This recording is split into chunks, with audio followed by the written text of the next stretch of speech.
the podcast show. We run in cat shit. All right. Well, running in cat shit. Running in cat shit, huh? That's What's my up, remix. everybody? Podcast show, episode 53. Cro Magnum sitting in for Jive Turkey. Thank you very much for coming, dude. Oh, you didn't hear me. They want a desk pop. White boy. Yeah, give us a desk pop. I already put Sounded the hole in the deadly. wall over there. I guess I could do another one. Don't do that shit. Is Kelly in the house? You might want to, It ain't gonna go through that sheet, bro. Shit. This is Dude, this is like that I'm not thing, talking about like going clean through and killing somebody. That will go through that wall and not even think twice about killing somebody. all right. Someone I donate guarantee- 1,000. I'll do it. No, I'm joking. I really wanted to like have a studio or like a warehouse where I just did crazy shit live. Like I wanted to live stream prank people that like I try to do it with my toast ghost fail. I put ghost in the toaster live, and then I didn't. Okay, it looked fake, right? But I wanted it to make it look like I set the house on fire a little bit. I want to do that again by having a green screen. Do you keep that by you, Eddie? If you're Yep. listening to the audio, I keep it by me as a memento, as a reminder. if you guys are audio listeners, Eddie has a ghost disc. I think it is. That's the Xbox 360 Ghost Disc. It's a ghost disc Ooh, that that's was what in that fact is. toasted. I thought it was In a toaster on stream. Capri Sun juice box. Yeah. That's what it looked like. And fun fact, Ghost is Eddie's favorite of the series. Wow. Don't. I could sue you for libel for that sort of Libel? That would maybe be slander. yeah, all right. Whatever. One of those things. Yeah, I know you're excited for Ghost 2. Do you know what? I am actually. I am actually excited for Ghost 2 because I just want to see it. I want to see what it would be like. I want to see You want to what play they would Blitz 2.0. change. I see. Even if it is Ghost 2, I can't foresee them making it like the first game. It just can't happen. We So think- they're going to change it drastically. I think. You think they're going to come home to like a stock warehouse full of like mech suits that allow you to jump? What in Yeah. the campaign? Oh yeah, we found this experimental technology. No, I hope not. I hope not. I hope that's not what happens. But I like the whole subterfuge, behind the scenes, stabby, all that kind of stuff. I like the SAS missions in COD 4 are the best. Like they're the best missions. Like where you're just covert and you're sneaking around and World that at War whole had mission- elements like that too. Yeah. The sniper missions in World at Yeah, War. but Gilly's in the mist though. Come on, like Well, that is. That's a really good mission. I got it. You can't top Yeah, it. But You can't- really you can't- close. Really close. World Gillies at in the War. Mist is fucking impossible on Veteran. Yeah, it's really Is it? difficult. The only way that I found to do it was to cheese it. Like when you're defending Macmillan, there's a cheese spot where you can just sit and they can't shoot you. Yeah. I've done it. I think I've done it before. I know what you're talking about. Yeah, it's really At the hard end. on At the veteran. end, On right. veteran, it's really difficult. You just get behind a rock or something like that, and then the Yeah, it's enemies something- will surround you, you know but they where- don't shoot you. I tell you how when I set did it. Down, there's like a bumper car bit, right? And you can sit on one of the bumper cars, and they're still shooting, but they don't hit you. So Right. That's pretty much what I did. I hid behind something, and then at the last second, I ran towards the helicopter pickup point. yeah, I don't It's think really I have never seen it, but I would love to see somebody actually do that legitimately on Veteran while shooting back. Yeah. yeah. Hey, mean, real it's- quick, the chat's just blowing up asking where Jive is. I don't know if y'all want to... Yeah, Jive is kicked from the show. He's banned. Yeah. Um, I think he deleted his channel, too. I think somebody said that. 10 life sentences. He was banned. He came on the Patreon show. It was just me and him, just a one-on-one conversation. He said he was. Well, that was after the show. He was going somewhere. He might vlog it. I can't say where, but he's on the road right now. He's traveling, and he might have a vlog. He's starting his vlog channel. I think he's got to have a nice vlog channel. I've been watching people's vlogs, and I kind of want to get back into it. I think he'd be good at it. I think Jive would be good at that. He has he always has good quality, and I know that's not everything in a vlog. but he really wants to like travel to like all the different cities, a lot of different cities in America, and do a little vlog and stop off here, go and see all the cool little things. I think that would be great. Like the travel channel, one thing that's really good on YouTube is you just take things that are popular on TV, like Ray William Johnson, like reacting to videos. Daniel Tosh has been doing that, and people have, I mean, America's Wildest Wacky Videos has been doing it since 1990, whatever. And the travel channel is big on TV. I think people could take that and do it in vlog form and be successful. Yeah, well, the good thing is you reach out to so many different demographics. You're not stuck in gaming. You know, like, I guess he might be right now. He might pick up a whole new audience. Is anybody getting a harmonic, like, tone? Like a aliens. Yeah. You know what? That might be my PlayStation, Ryan. Let me turn it off. I think it is. It's coming through your desk or something. Yeah. A PlayStation's firing. Just got on a all Blue Yeti cylinders. microphone, and it's I don't know what it's. They're really good, but unless you get the shock mount for them, they're very susceptible to that. That's what one of my buddies told me. Yeah, that was me. Oh yeah, it was. I said I got the stage stand just to keep it off the desk. Yeah. Can we just talk about very quickly, like, the trailer came out yesterday. Well, there's the new Game of Thrones season trailer, which is fucking amazing. But not everyone. I don't know actually. Jive watches it. Who doesn't watch it on here? I don't watch it. I love it. Big fan. I would. Can we get it queued up? Can we watch it together? Can we do it? We I don't can't know. watch it on the I- show, unfortunately. Yeah, I don't think not the Game of Thrones. You can watch some things. Game of Thrones ain't fucking around. Yeah. If you watch immediately copyright strike. Put it on your PlayStation or a book or something. I just turned that off, so I'll put it on my iPad.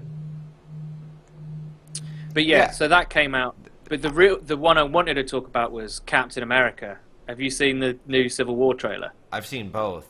Fucking Spider-Man. Fucking Spider-Man. I watched man. Spider-Man 2, the recent Spider-Man. I rewatched it last night because I seen the trailer with Spider-Man in it, and holy shit, like, fucking Spider-Man's like Spider-Man got a lot of skills. I think he's underrated. Like, if you watch him fly through New York City with his Spidey senses, like, he's incredible. He's amazing. But you know, I think everything moves in slow motion for him, so he's able to do things like that, right? Yeah. So Something with his Spidey, his Spidey senses. Yeah.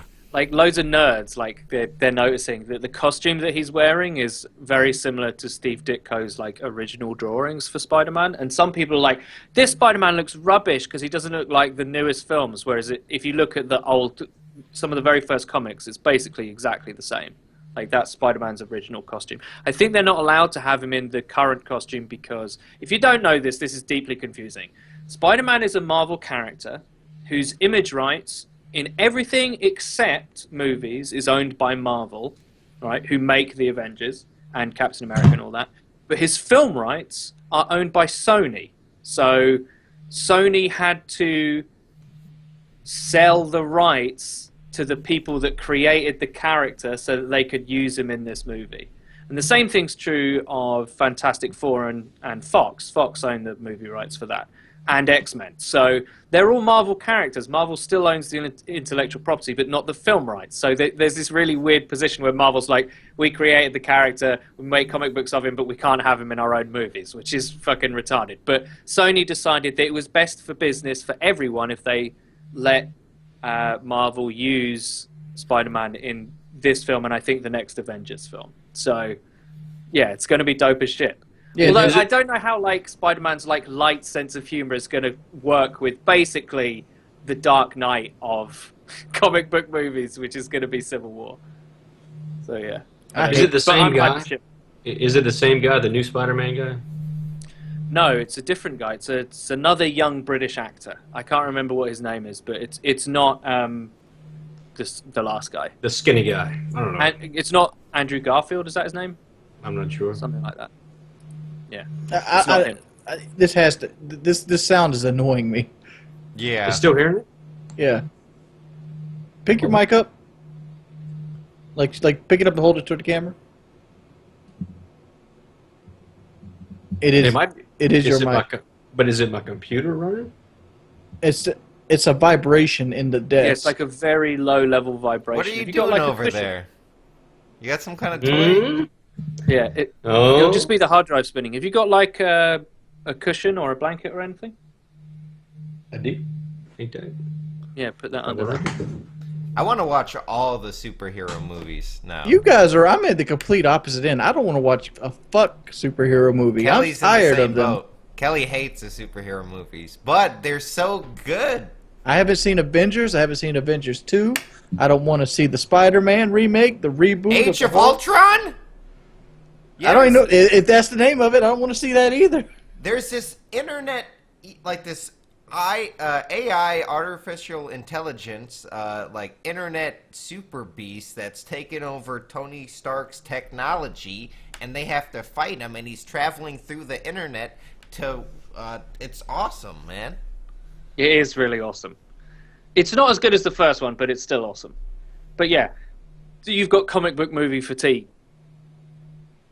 TV either, because Daredevil season 2 is coming back. Have you seen Daredevil season 1? Nope. It's good. And you don't watch Game of Thrones either, do you? Mm-mm. He doesn't watch any. He watches Let's Plays on YouTube. Yeah, I'm watching a nice Let's Play of Pillars of Eternity on YouTube right now. You have nothing to look forward to. Nothing. What if, say like I go on to be like a big filmmaker, right? And I say I want to direct the Resident Evil story chronologically. It's fairly game accurate. Maybe some things changed here and there, but like I want to do that series justice. Would you watch a movie that wasn't a piece of shit about Resident Evil? No. You wouldn't watch it. Resident Evil storyline sucks. Are you kidding me? Zombies and All shit. right, all right, all right. Let's put it to the fucking test, Director Eddie.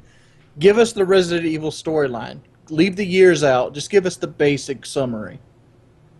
From the first game to the sixth one. Well, it depends. No like, spin-offs. So does Resident Evil 0 count though? We're not counting 0. We're counting 1 through 6. Okay, so the first one is Wesker draws in the STARS team to test the biohazard, whatever, they're like weapons, the viruses and the hunters and all that kind of stuff. He lures in a crack police force to see how the weapons would react, see if they'd win, all that kind of stuff. Resident Evil 2 is that infection grew beyond Wesker and I think Birkin's design, so it spread to Raccoon City. Birkin is betrayed by Umbrella. They send the Hunks unit in to go and get his new virus, which was developed to supersede the T-virus. He infects himself, becomes a different kind of tyrant. Umbrella sends in its own people to try and secure it. After the Hunk team, they send in the whatever unit Carlos is a part of, and Nikolai and all that. They send them in to try and contain it. They can't. The United States ends up having to nuke that city to get rid of it. Then Chris survives, Claire survives, Leon survives, Ada survives. They go on to form the anti-whatever organization. Jill is still trapped in the city in the time period of Resident Evil 2. After the first game, she gets split up from Chris. She escapes. Carlos escapes, doesn't he? Mm-hmm. I think, in the canon or whatever. They form another... That's Resident Evil 3. They form a unit that's going around... Carlos never been in another game. No, but he survives, though, doesn't he? He does. He does. Him and Jill end up getting married, canon-wise. Okay, right. So... Then Resident Evil 4. Okay, so the Las Plagas guys kidnapped the president's daughter. Leon survived Resident Evil 2, so he's a friend of he met the president after he nuked the city. I don't know how that storyline works, but whatever. Leon is sent. We're getting into the interesting parts. Yeah, Leon is sent into Spain because he has history with these kind of symptoms, zombies, all that kind of stuff. They think it's another Umbrella thing. It turns out not to be. It's what the Umbrella viruses were based off, Las Plagas. That leader wants to... But he's basically Wesker, but he wants to take over the world, make everyone their slaves. Turns out he can't quite do that. The end of that game. Then what's Resident Evil 5? Okay, so we Wesker... played Resident Evil 5 now. Huh? We played Where's it. Code Veronica in all this? I can't remember that timeline. Code Veronica is a spinoff. Okay, all right, so we're not counting that. Okay, so Resident Evil 4 is the first game with Las Plagas. Wesker finds out about the Wesker children and the fact that he's supposed to be like the master race, and he decides that he's gonna like create like basically a reckoning amongst humanity. He's gonna use Las Plagas to decide who's worthy and who's not for his new vision of humanity. Chris fucks him up. Chris and Sheva fuck him up. Wesker dies. That's the end of the Wesker children, or so we think. Resident Evil 6, some bellend decides to, like, he's in love with Ada Wong, so he creates a virus that forces his wife to, like, turn into an egg, and then an evil Ava grows out of it.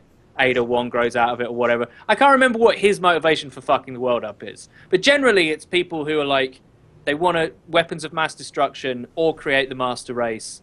And it turns people into zombies or other hideous, malformed shit. Well, actually, but it's cool. In 6, it's monster movie. In 6, he wanted to clone Ada because Ada had wanted nothing to do with him, and he was infatuated with her. And Carla, which is the clone of Ada, actually is the one who used the virus and engineered it to destroy the world. Yeah. Oh, right. Okay. Right. Yeah. But the only thing you messed up was. Resident Evil 1, the mansion, the Spencer mansion, had nothing to do with Resident Evil 2. When Umbrella wanted to steal the G-Virus from William Birkin, they ended up shooting him, and he injected the G-Virus, and he ends up attacking them, and the rats eat it. I thought it was because the Arklay Mountains are outside Raccoon City. I thought it drifted in, but it didn't. Okay, fair enough. No, I remember the rat scene. Well, you understand the game timeline. All right. I mean, the story's shit, though. I mean, like, after 3, it just goes straight downhill. Yeah, but I like the evil... All right, I'll grant you that. When it goes to, like, Las Plagas, bullshit. But before that, evil corporation wants to create zombies as weapons. I'm like, I'm in on this. It's almost like the Wayland Yutani Corp. It's kind of similar. Mm-hmm. Like in the aliens world where they're like, we're going to use the aliens as weapons. Yeah, but every time we've taken these aliens, they chestburster everyone and it all ends horribly. Don't worry, this time it will be different. Okay, how did you get this job? This unfair criticism on the Alien series, because first off, the only movie they tried to use them as weapons was Aliens, and they failed horribly. Alien 3 was a stowaway from the Aliens movie, and the first Alien was they just found it from the original, like, Prometheus guys, which I forgot their names, you know, the Devil Riders, or whatever they're called. I disagree. You disagree? Number 3, they were trying to get the alien back to Earth. Yeah. Sigourney Weaver, right? She was in the prison. Yeah. I just watched it. Yeah. The whole thing at the end, they were coming to capture the alien and bring it back to the live Earth. Alien queen. And then they knew that she had an alien in her. That's why she committed suicide. And then in the 4th one, they again were trying to recreate her with the alien in her, the queen, so that they could take the alien out. Yeah, and that's what they did. But that movie's a piece of shit. I don't even count that movie. Alien Resurrection is a total piece of shit. It was a fail. I like the first 3 were decent though. Yeah. Everyone says 3's shit. It's not. It's pretty good. No, I like 3. 3's David Lynch. David Lynch is fucking master. No, David Fincher. David Fincher. I'm sorry, but see, he's still fucking master. Yeah, it's Fincher's first ever movie. And it was the funny thing about that movie is the original script was supposed to be, it wasn't going to be a prison planet. It was going to be, check this out, right? They thought this was a good idea. They were going to crash land on a wooden spaceship, right? That was a floating monastery full of monks. I'm not joking. Yep. A wooden spaceship. That was the first draft. Who thought that was a good idea in the beginning? I would like to hear how a wooden spaceship is going to survive the cold depths of space. It's not too airtight, you know, wood. Exactly. It's quite porous. It's got water in it? All right, well, you're all dead. There you go. What do you think about Prometheus, though? I liked the movie Prometheus. I thought it was really slow, but I liked the fact it was a slow burn movie. I hate the fact that he's now disconnected it from the Alien series. He hasn't. But it was the prequel to Aliens, right? It was supposed to be the prequel to Aliens. It's now not the prequel to Aliens. Are they making a 2? It's its own story. It's its own story now. But that first film is how the...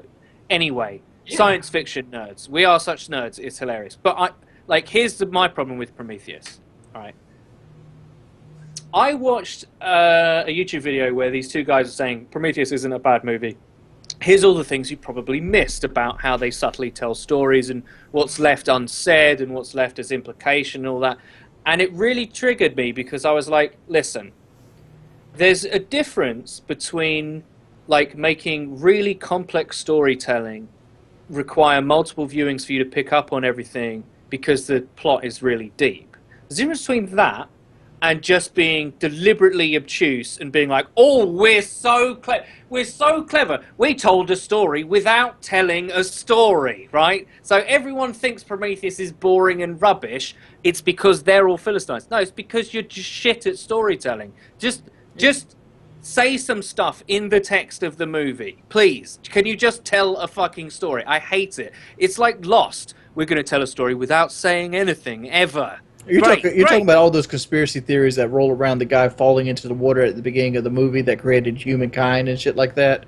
Yeah, who they are, why they do that, all that kind of stuff. Or just like all the visual clues that are actually there if you watch it enough times. Like the internal logic of the movie does work, but I think it's Robert Orkey or whatever his name is. He works with J.J. Abrams. Like, he wrote the scripts for a lot of Lost. He was the showrunner, all that kind of stuff. He just basically has this form of storytelling, which is like, I'm just not going to tell you a story. I'm going to show you a bunch of images, and then you can... it's like code breaking. You can decipher the meaning of what I show you. And I'm like, fuck off.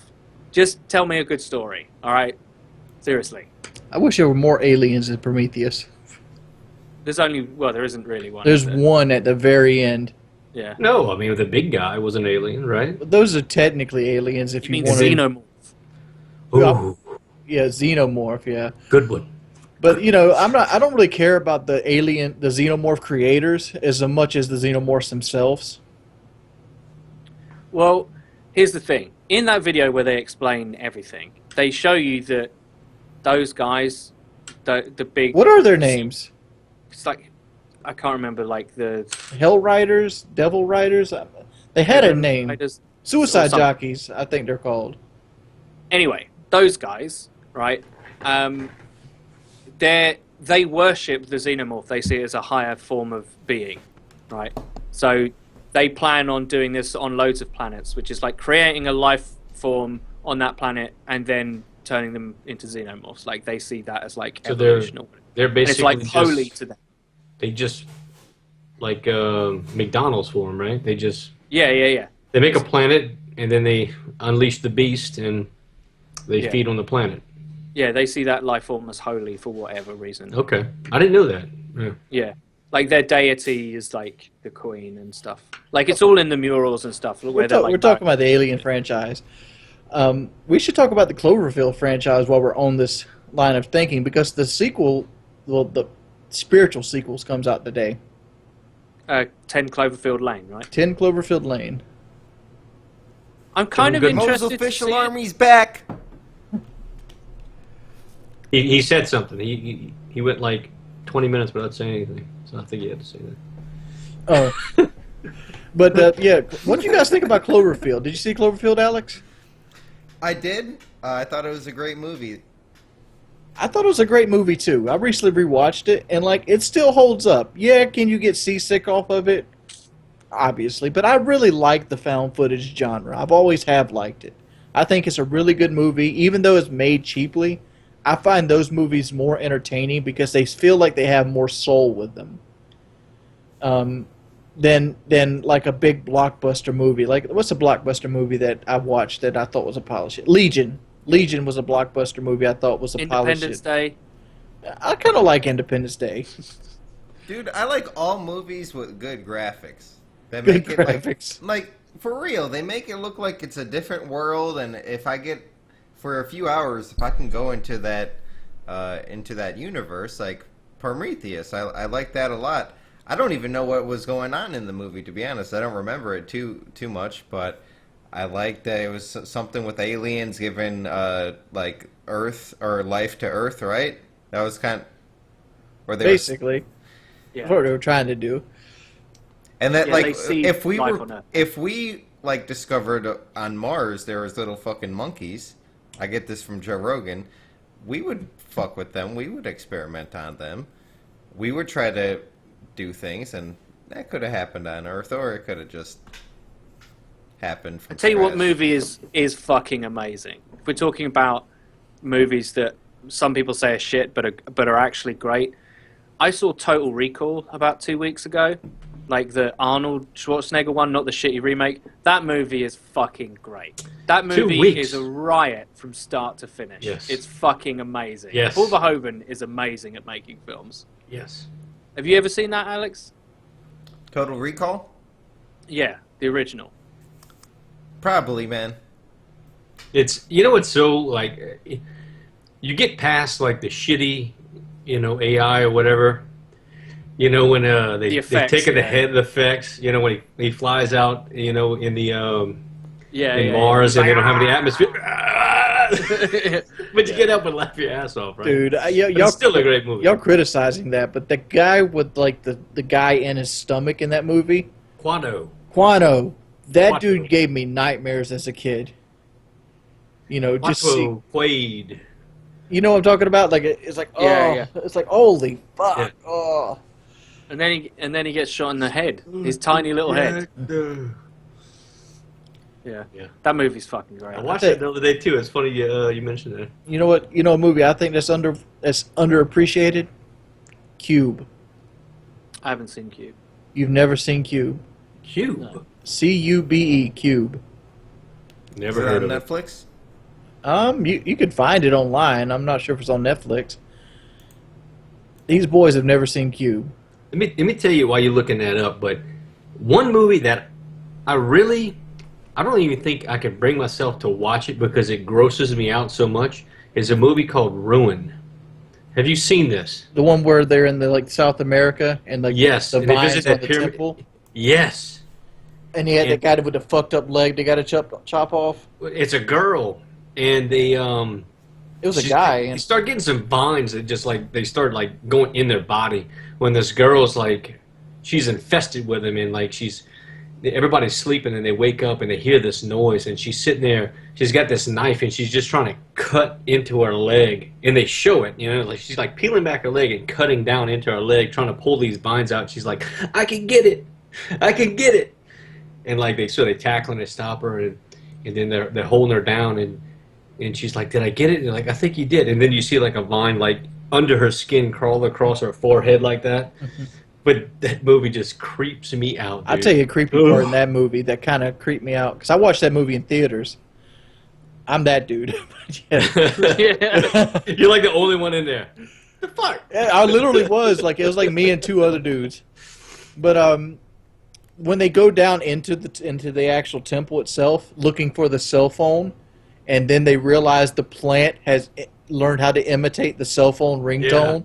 That was fucked up. It was like the little, I don't know, little flowers were making that sound. Yeah, like the hardest part So to it's watch like on that Plant movie. 42, basically. Yeah. Like a deadly plant. Like the hardest part for me to watch that Like movie is Little when they Shop had of to Horrors, cut the they're British like- guy's legs off. That was fucked up. Because you had to watch him break his legs and then literally chop him off. Yeah. Dude, I'm telling you, I couldn't watch it. I would have rather watched Two Girls, One Cup than that movie, I swear to you. I tell you a scene that's harder to watch than that. There's a movie I watched recently called Bone Tomahawk. Really good movie. It's like a Western Oh, I horror know movie. exactly what scene you're going to say. Yeah, there's a Good scene God, man. in Bone Tomahawk where it's this Spoiler if you haven't seen it. spoilers if you haven't seen this, but there's a scene where these cannibals that live in a cave pull this guy out naked and they pick him up bottom wise and they spread his legs out like this and they take a blunt instrument and split him right down the middle from his nuts down. It is the most unsettling scene I've ever seen in a movie. And it looks really realistic. Realistic. Yeah. It's terrible way to die. I'm glad you told me because I'm not going to watch that. Wait, he's It's alive? a great movie. He's alive during He's it. alive when they do it. Yeah, he's dead after, obviously. But it is an awesome movie, dude. It's got Sig Haig in it. It's got God, what's the guy from Scream? Which one? The- Cotton? The guy from Ready to Rumble and Scream and Oh, Arquette. David Arquette. Yeah, he's there. And Hasn't it got the guy that's in Hateful Eight? What's his name? it's got Kurt Russell as well. Kurt Russell. That's it. Really? Yeah, Kurt Russell's the main character. That's the fucking grim fucking movie. That movie. That Holy shit. is a great movie, though. Other than that part. What's your favorite film, Alex? If you have to think about it, like You gonna say Age of what's your Ultron? favorite movie of all time? The Patriot. The Mel Gibson Patriot? Mel Gibson Patriot, flat out being serious. I That's love the top 10 Patriot. for me. I love the Tomahawk scene. It's him and his kids. First the fucking redcoats in the forest. There's 3 of them. It makes it look like there's 14 of them. And he takes them out with the Tomahawk at the end. I love the Patriot. That's the same scene I'm thinking about. I'm like, that's the scene of the movie I hated.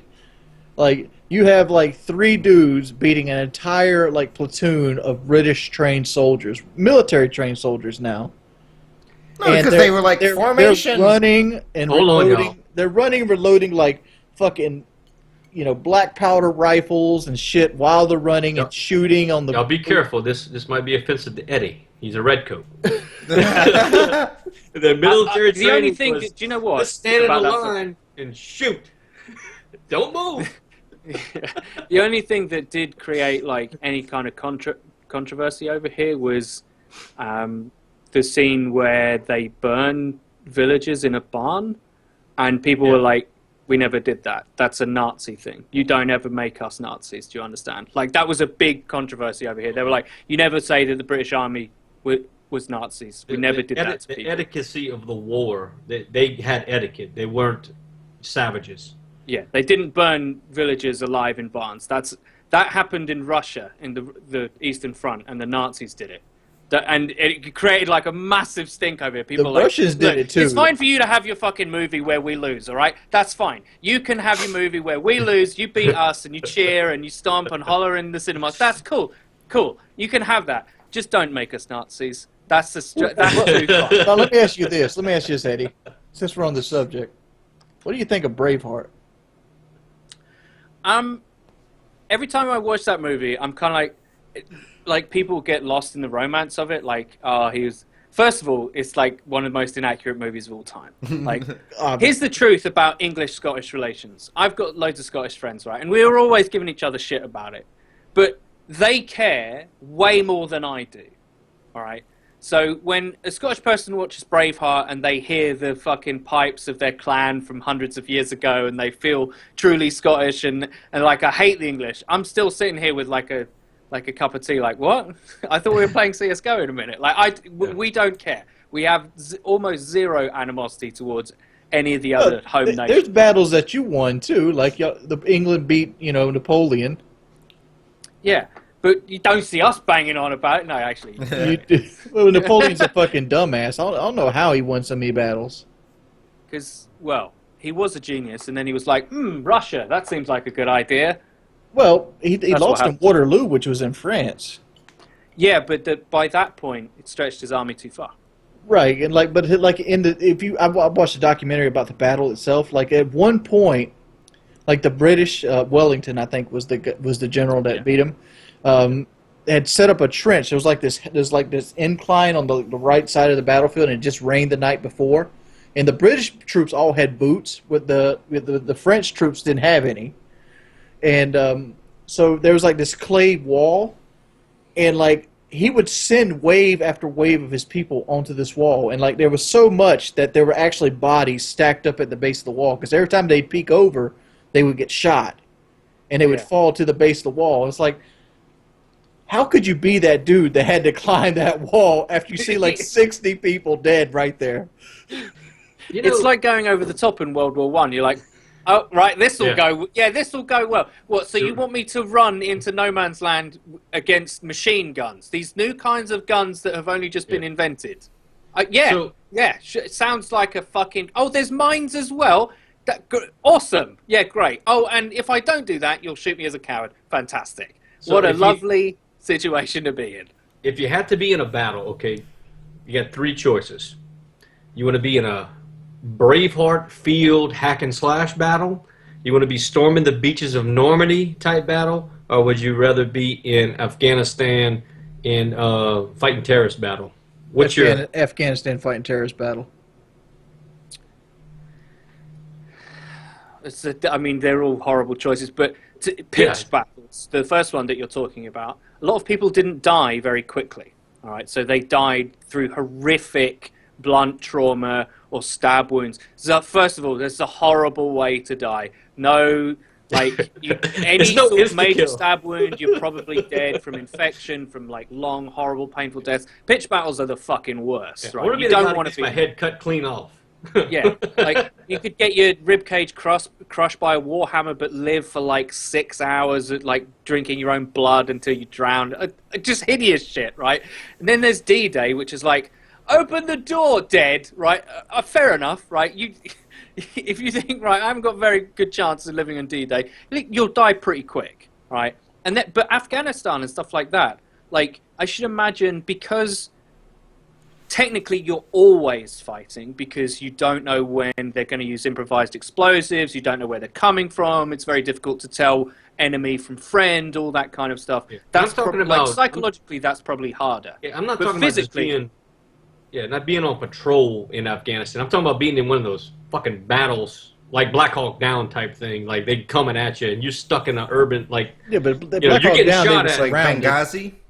Yeah, like some bad shit. I'm not talking about, sitting at a post and just waiting around. I'm talking about like being in the shit, getting shot at, So when you said that, I pictured like going house to house clearing. No, houses. I'm talking about like when they are under full attack. Like, let's say, remember the last scene, one of the last scenes in American Sniper when they're stuck on that roof?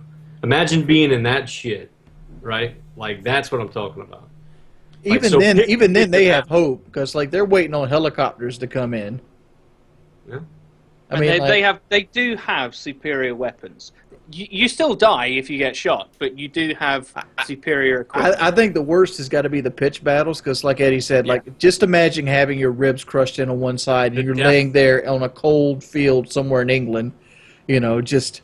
That'll wake you up in the morning, boy. And then all the other side of it, like I keep thinking back to Saving Private Ryan and two scenes in particular, like in the very start of the scene. So I went to see Saving Private Ryan in theaters. And I don't know if you guys remember this, but before Tom Hanks did Saving Private Ryan, he did Forrest Gump. Okay. And a usher came into the theater to warn people about the movie. He goes, we know you guys might have come to see Tom Hanks' new movie, but we must warn you that the movie we're going to show is a very real portrayal of war. The opening scenes of this movie are very hard to take for somebody... very hard for somebody to stomach and take, and it's a very, he just gave you that whole spiel. That's how bad the war was. And like, there's a period when they're storming the beaches of Normandy where this guy has like half his body blown off and he's got his intestines in his hands, and he's like, "Mama, Mom." I remember that scene. That scene. That is, and there's another scene in that movie that's even worse. The knife. Tell me it's the knife. It's not the knife. It's when the medic gets shot in his liver. The medic gets shot in his liver by an MG-42 going up the hill. Yeah, they're pouring that. And you slowly watch him dying. Fade out. Great acting. Awesome acting. But like, man, that's such a cold way to go. Yeah. Like, the knife scene, though, it curls my blood.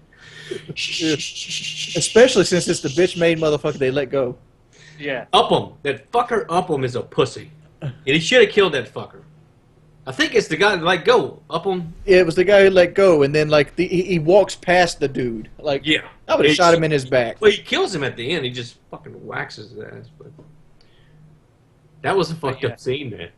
I mean, but it shows you how fucked up like that, like war really is. Like there's the Ted Danson scene as well, where they like walk into a house, and there's just like Wehrmacht in there, and they're like, "What the fuck?" And they're all shouting at each other, and they're trying to calm it down because obviously they'll be taken prisoner, but like they're still armed and Ted Danson just walks in, and like blows them all away, and they all just die like horrifically really fast. Yeah. I'm like, shit, son. Oh, and the bit where they like he says hello to someone who he knows, they walk past, and then he hears them being shot. Is that in Band of Brothers? That's in Band of Brothers, isn't it? I get those two confused. Yeah, probably so. That all came out at the same time too. Yeah. Yeah. what was it? The people in the chat are talking about war movies. If you think the shit in Schindler's List is bad, like the Jewish people being like it was Zyklon B, you should go see People of the Sun. That talks about Manchurian China and the Japanese, where they took like fleas and they gave like fleas the bubonic plague and actually dropped flea bombs onto the actual Manchurian China, and people got the Black Plague. And they talk about how, for example, they would capture Manchurian Chinese people and they would like put their arms in water and let ice grow around their arms, like blocks of ice, and then they would take their arms and like shove them in scalding hot water to see how the human body reacted to it. You know, prolonged time of high altitude sickness and things like that. They would literally test the limits of the human's body with these prisoners, and they just documented everything for it. And that's how I always believe karma doesn't exist, because the United States found out that these Japanese scientists did this, and they gave them jobs instead of punishing them. Didn't Nazis do that as well? Yeah, they did. A experimented lot of what we know about dentistry is Unit 731, comes directly from right German there. experiments. Yeah. It's crazy to think about this though. And rockets. You get in a fight, right? Let's just say you get in a fist fight. But can you imagine actually fighting somebody to the death? I mean, think about that. Like, we're not going to stop until another one of us is dead. And that's pretty fucking hard to think about. Yeah, I like think to I would actually struggle with it. physically kill somebody, like with your hands, or a knife. I mean, yeah, I think there are people that would hesitate and they'd die. I think I would hesitate and die. Genuinely, like I'm not gonna say, like, people who say, "Oh, I'd be a hero," I'm always kind of suspect of. I've thought about it. I've thought like I would always find the situation ridiculous. Like I wouldn't ever be like, unless like something instinctual took over and I wasn't thinking. And that's what a lot of the normal, like, average Joe soldiers said, you know, some of those that got decorated for bravery and stuff. They said that once they were just, like, put in that scenario, like, their mind just, they weren't thinking, they just acted, right? So something instinctual took over. Unless that happens, I'm dead. Because I'd just be like, I've never met this dude and he's going to kill me. Like, well, I've killed I'm a lot going of to kill him. animals. I killed a lot of deer and stuff like that. I've killed some deer in some not so humane ways because, you know, the animal was still alive. I had to take it out. I had to, you know, kill it with my knife or stick it again with an arrow. But I imagine it's a completely different thing, you know, taking a human life. But it's one thing pulling a trigger on a gun. I think, like, you could, like, do it and you'd be like, oh, shit, I just fucking killed somebody. But, like, to sit there and be thinking about it and, like, going to stab somebody. You gotta have, I mean... I have 2,000 hours of experience in DayZ, and the amount of clutch moments in DayZ that on a daily basis that I pull off, I just know in a real life situation I'm going to come out on top, one way or the other. Okay. Yeah. Speaking about that, have you guys ever seen a documentary called First Kill? No. It's on YouTube, but it's a documentary that's about the Vietnam War, and it's not so much about the actual happenings of the Vietnam War, but the people who fought in it. And it's more about the thrill of the kill, where they talk about people who got addicted to killing people. And, like, you know, you get, and they have people that Vietnam War fighters and stuff like that, where he's like, you can't turn it off. How are you supposed to kill like 18 people 1 month, come back home and you can't kill nobody? You taught me to do this, and now you expect me not to do this. Because he got so numb from everything else in life because nothing equaled up to being able to kill people. This is why we have to vote for Donald Trump, because he's addicted to the deal, right? He's been making deals his entire life. He's been succeeding in deals, and now he's got to start making deals for America, all right? Mexico is got to pay for that fucking wall, and we're in a $500 billion deficit between us and Mexico, all right? Do you think they're got... Sorry, I've been watching the debates. There's a debate yesterday. I would love to find this sound clip. The Republican debate that happened yesterday, they were talking about Cuba and what should we really do for Cuba to reverse the sanctions. And Donald Trump gave the most dumb answer I've ever seen a politician give. It was a great answer. Like build a sea. No. His answer was literally nothing. Like, it couldn't have been anything more than word vomit. It was like, you know, the deal I would make would be great deal. That's the only deal I would make. It's a good deal. It'd be an awesome Exactly. deal. You know, That's what the we deal need. would not be bad. That's what we need in America. We need I hate great when those deals. politicians just talk around in circles and they never answer the fucking questions. It's like, when I get in office, I'm going to create jobs. Well, how are you going to create the jobs? Well, when I get in office, first thing I'm going to do is create jobs, and there'll be more jobs, and everybody's going to have a job.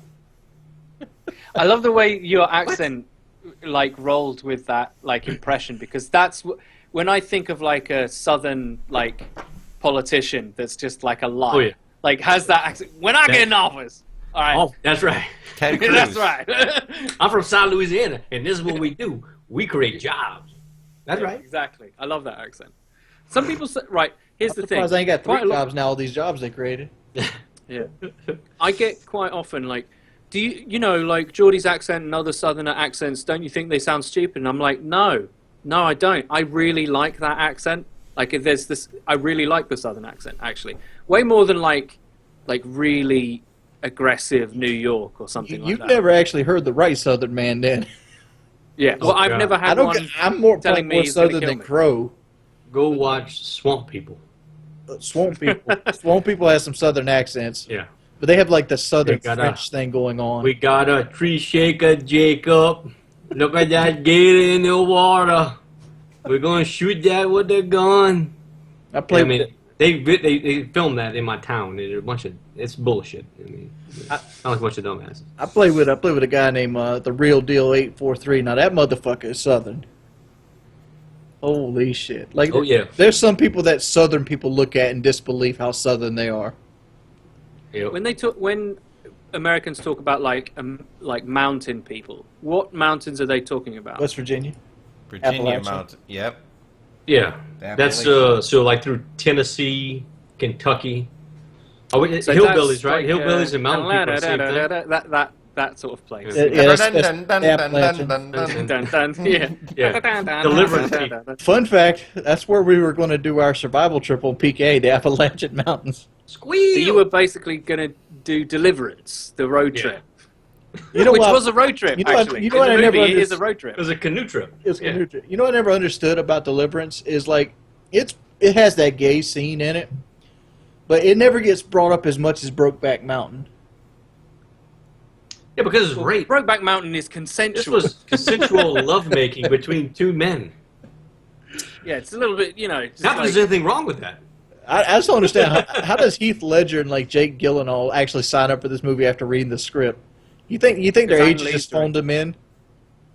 because I think it had to do it with money. A lot of money. Game of What? Thrones trailer. Can we talk about it? We Go talked for about it. it on the Patreon show a little bit. Wings doesn't give Yeah. a fuck. I liked it. It was just like a montage. It seemed like it was a full montage of like a Call of Duty montage, just kill after explosion, and it was just like a lot of fucking action and a lot of war, and it's got to go down. I feel like. I mean, it goes Yeah. down every season, but there's got to be some battles. Jive said there was a frame where you saw Jon Snow on a horse. I didn't look at it. I didn't break it down.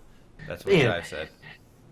What was it? What was the White Walker battle? Was it the second to last episode last season?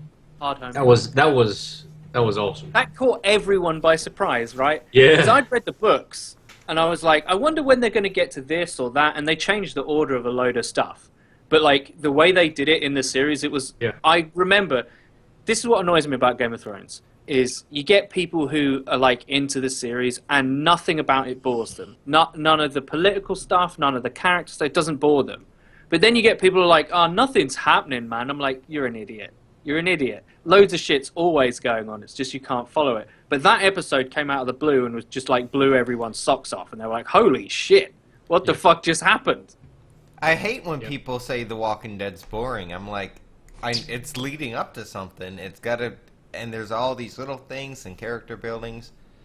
People say that a lot with The Walking Dead. But to be fair, like the first 3 episodes are awesome, and the last 3 are awesome.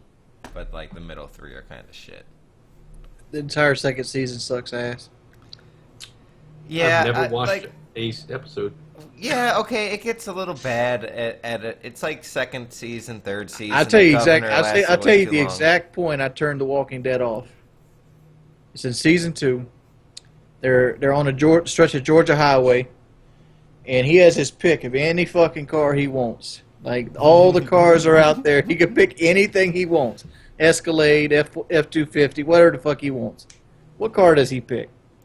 Is it a Subaru? Like a It's a station Santa wagon? Fe. It's a fucking Santa Fe. Good gas mileage? Huh? Is that what it's saying? It's an SUV. It's just like a mini SUV. It's like all the shit you could have got. What do you need gas mileage for? Gas is free. If there's any but, I mean, left. if there's any left, right? Well, everybody's dead. You could siphon it out of the fucking cars. Well, first of all, how are you supposed to drive on a road that's full of cars? You drive off the side of it. That's why you get the No. F-250 with four-wheel drive. No, I'll tell you exactly. It's the picture of The Walking Dead. It's Atlanta. One side of the highway is full. The other side, I think, Rick's on a horse. You drive on the side that Rick's on the horse, all right? And you risk the two fucking idiots coming to Atlanta that you're going to crash head on. You drive on, like, the shoulder, and you'll be fine. Dude, the first couple of episodes of The Walking Dead are fucking amazing. Like, I'm not going to say they're not amazing. The bit that made me, and Zoe, actually, we were watching it together, the bit that made us just go, oh my god, can we do anything other than watch this, is they're like, it's the second season, they're on the highway, they do all that shit, some girl runs off or something, some bullshit, and they end up on a farm and they meet new characters, and I'm like, oh god, I'm going to have to sit here for 2 hours while we learn about these people I don't care about. And that was it. And then I never watched another episode. I was like, I cannot be Season bothered. 2 was fucking terrible. It's like No. Lost with all the fucking flashbacks. I would say The Farm introduces a lot of good characters that are a few are still in Yeah, all those well, I think characters are in one. other series that I went to watch after I couldn't turn that shit off. What do you mean? You said they introduced a lot of good characters, and I'm saying they're all in other shit I went to watch after I turned The Walking Dead off when they went to the farm. What do you mean they're in like other TV shows? Yes, that's what I was getting at. Yeah. Oh, because they died? Oh, okay, I see. Because they're dead to me, because that shit was boring. So I've never watched The Walking Dead. Everybody raves about it, but Season I 2 never is watched horrible. it. But actually, this question: Is it leading up to an end? Is there an end to this? Well, no. The comics are still going. Yeah, I read the comics every day one they come out. And Or will it end like Lost did? You know, like. I think Well, it's it was- difficult to say because the comics are really far ahead of the TV show. Oh, it is. Okay, so it's got longevity. It's about 4 or 5 comics in the in the future. Like this whole Negan concept gets really interesting. If you haven't watched, there's new bases and they're establishing trade. It progressed a lot faster than I thought. The comic really goes into Negan, and it seems. Does the comics ever address, did the zombies just die out? Dude, one thing I will say is I think zombies would shit themselves consistently. They don't know how to change their underwear or anything like that. They're eating something. They're eating these people. Their digestive tract is still got to work, or they would just implode. So they wouldn't be able to turn food or people into energy. So they wouldn't be able to. They actually wouldn't. You know, if they are actually rotting, if the parts of them that turn food into energy, stomach, intestines, all that kind of stuff, liver, kidneys, if that is rotting too and stops functioning, they won't be able to turn food into energy, and therefore they won't have any energy, and they won't be able to move. They might, their brain might not be dead, but they wouldn't be able to move. They just wouldn't be able to, think of the body like a machine. They wouldn't be able to process the fuel at all. And I always think about it, and then I realize I'm thinking a little bit too deeply about this. It's just a zombie series, right? You know, So when they swallow one bite, like when they're full, their entire digestive tract's full. So when they swallow one, just another pop of meat pops out their butt. They don't actually digest; they're just pushing it through. Well, that would have to fill their entire intestine up to go that way. No, you look at and they have no fiber. They'd be constipated. You look at zombie intestines, and they're still intact. It's rotted, but they're still all intact. I've always wondered this, a dead body, the muscle has to start rotting eventually, so you can't even carry your weight. Yeah, zombie like that's I think that's a reason why there's no 28 months later. Well, no 28 years later cuz like actually I think they addressed it in the zombie movie. 28 weeks later is what they address it. They actually die out. Yeah, but then there's still like lingering virus in the dead bodies. But 28 weeks later is about a virus that makes you have zombie-like creations. It's Jake. That's what the first film is a virus. Is a virus too. It's the rage virus from the monkeys at the beginning of the film. Mm-hmm. Like, but it takes 28 days later is the name of the first film. That's when everything's fucked. 28 weeks later is when all the zombies are fucking dead, and like the only thing that can do it is if like there's passive carriers of the virus, which there are in the movie. Spoilers. There's people who have the rage virus but don't turn into zombies that can pass it on. So there's only a very select. The people with the immunity can live, but everyone else dies. And it's quite funny that The Last of Us almost feels like 28 weeks later. Yeah. Can we talk about The Last of Us quickly? Sure. Because I finished it recently, and Good I have game. to say, it's a great game, but I think it's one of the only games where you play what I would characterize under any other circumstance a villain. You play a villain. Dark Souls. Yeah, maybe. Dark Souls, no, you're the villain. You're the bad guy. Okay. There's Dark Souls as well. But it really shocked me. You know, the end game of The Last of Us. I understand now why people say it's so good. But I'm like, this guy's a villain. This guy is not a good person. it doesn't start off like that, but you know I think Everything's with good intentions. He does everything with good intentions, but at the same time, he takes a selfish turn towards the end of the game. Yeah, you see, he dooms Rick, humanity is what he does. Rick No unsure terms. He dooms humanity is what he does for selfish, personal reasons. Rick in The Walking Dead has the same thing where he starts a good guy trying to save his family and look out for his family, and that leads to a realization that this next world is fucking harsh, and you have to do things it's more of a selfish. I think Joel is one of the best video game characters ever made, though. Yeah, he's a very three-dimensional character. Joel is Every cool. character in that game is. They're quite three-dimensional. Yeah, I would say the girl It's great compliments him really good. Yeah, Like, I was surprised. it's- It really surprised me. I think that's why people think. Crow, it's such did you a ever good play game. Last of Us? I played about 3 or 4 online games and never played it again. Dude, you got to play the storyline, dude. Like, Yeah, the that's, story is the main. I hate the movement. I hate the movement in the game. I can't stand it. just play the story. The movement ain't that big of a deal in the story. I do. mode. I hate the third person movement in it. I don't know. That's just me. Speaking of I third really person, liked their take on zombies as well. yeah, the virus, it was more of something that happens Fungal? actually, naturally in the Amazon Flickers. jungle. Clickers are a motherfucker. I was saying, like, I died so many times to clickers on survivor mode. Dude, and then those big bloater guys. There's like Oh, one yeah. mission that you're like, it's basically hallways, and I don't know this. Where you got bloater- to start the generator, and that fucking bloater comes out toward the end of it. in the school, I think, or the science. Yeah, it's in a school gym. Yeah, Yeah, fuck that. yeah, but it's a great game. But yeah, Oh, The Division. I wanted to talk about The Division. It just came out. I was really hyped about it. I didn't play much of it because they did this. The servers weren't up. They did this stupid it's the thing. NPC thing. I think White Boy's going to talk about here. Yeah. I had to grind to level 8 to go to the Dark Zone in the first beta. Then I did it again in the second beta. And now the third time around, I got to get to level 30, not 8. And how the levels progress, it's like, level 1, you get 1 kill. Like you're level 2.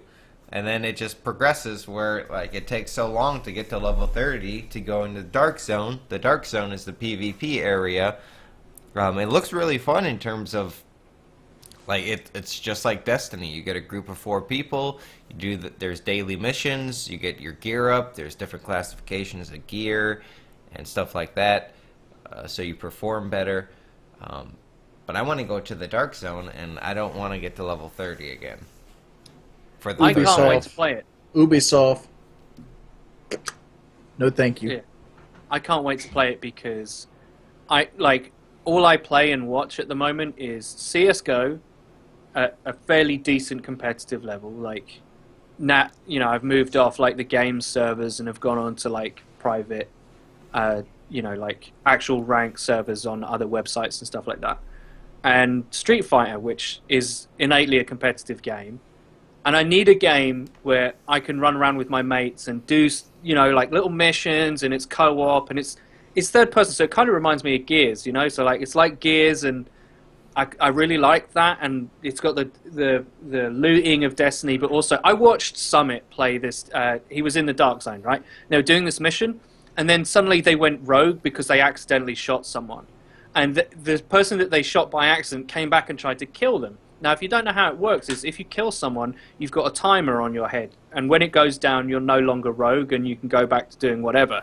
But the guy kept coming back and trying to kill them. So every time they killed him back, because there's 4 of them, there's only one dude, like their bounty kept going up until it was like manhunt time. And if you don't know what manhunt time is, it's like every other human player and the NPCs on the map is told that you are to be killed, right?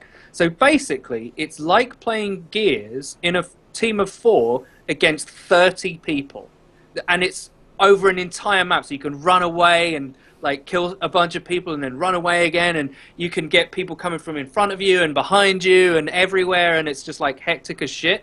And I was like, this looks fucking amazing fun. Like that to me looked like the most entertaining part of it, like this us versus the world type scenario where they've got to run for their lives and not get killed by. I just lost Eddie's mic. Yeah, Eddie went mute. I'm going to follow up with some things you were saying. In the beta, I had an experience when my group went to the manhunt mode, and we're right by a spawn point, so we go underground in this subway station. We set up turrets, and we're literally camping there waiting for the manhunt time to go off, because it's 5 minutes. If you survive being rogue or the manhunt, you get a bunch of Dark Zone cash that you can spend on guns and upgrades and stuff like that. And we go into this tunnel, and then 2 different groups come in the tunnel. They accidentally go rogue. We turn on them. We take all their gear, and then you have to extract your gear with a helicopter that notifies the entire server as well that you're extracting it. You have to wait there for a minute and a half and be very vulnerable and load up your loot on I don't know, it takes 4 seconds to do this animation, and it gets very intense. I guess people said you can go in the Dark Zone when you're level 15, but then there's people that are level 30 that have these guns that do a DPS damage per second that it's significantly more than you, 4 times as much, and you really can't compete. So if you really want to go into the Dark Zone, you have to level up everything, get all the purple gear, because at this point in the game, I think a lot of people have that. I just got to grind it. I just got to get onto it. You're setting yourself up for the elitist guys. If you have good skill, white boy, you could do it at level 15. No, you really can't. People, can you hear me? They're again? idiots. They're idiots. We can hear you. Okay. Yeah, the amount of damage you put out and the amount of damage you take is proportionate to your level and your stats. So if you go up against someone who's got 15,000 DPS, primary DPS, and you've got 5,000, you're going to lose. I guess there's different brackets. 30s can only play with 30s, and I knew that from the beta. It just I gotta get it done. I've been working on setting up this new PC this week. I finally switched over. Are you playing on PC, white boy? The Vision? No, I'm on PlayStation. I'm not going to PC. I already got to level 15 or 9 or something. I'm not going to PC. You have to do it again. I'm not doing it a 4th fucking time. I did that with Battlefield, and that's why I don't play Battlefield as much, because with Ronku, I get it early for Xbox, and then I get it early for PC, then I get a beta, and then by the 4th time, it's oh my god. Speaking of Battlefield, did Battlefront flop? I think it did all right in terms of sales, in terms of player counts and Twitch viewers. It's not that not what they expected. But I think when the DLC comes along, everyone's got to pick it up. A lot of people initially did buy it. DLC comes out, a few of those people are gonna come back, and it'll be popping for another 2 weeks, and then You know what it'll would die. be? This is what I always said would be just the most epic game. If you take the Dark Souls engine and make a Star Wars game out of it, Jedi, with Dark Souls engine, that would be a badass game. It'd Are fit they perfect. doing a new Knights of the Old Republic or something? They It are would doing just fit one. perfect. Because the combat in Dark Souls is phenomenal. It's not a hack and slash. It's technical. You're not just sitting there mashing buttons. You got to know when to parry, block, and stuff like that.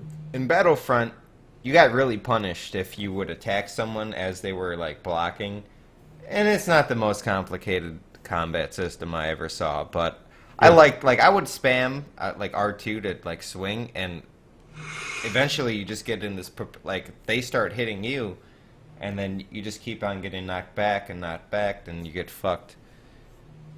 So I like I still like Battlefront. I think it's a good solid like foundation of the game. It's just lacking a lot of like if you go back to 2005, there's another Battlefront game that came out, had so many different cool missions in it. I think it had a single player, it had like space battles, it had a lot more content in terms of just flat out game types.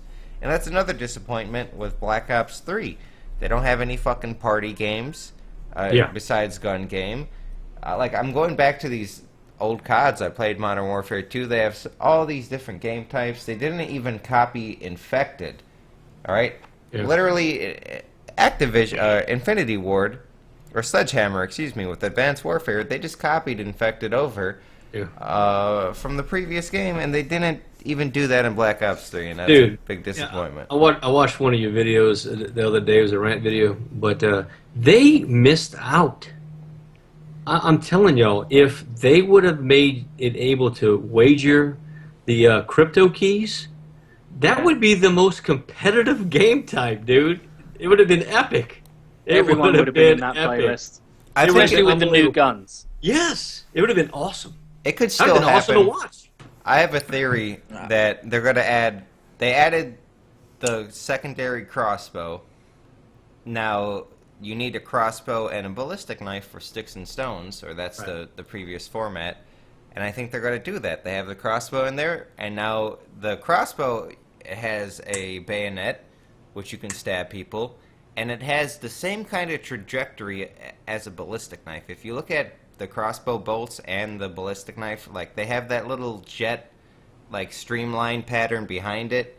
It has it goes down a little bit with gravity when you shoot it.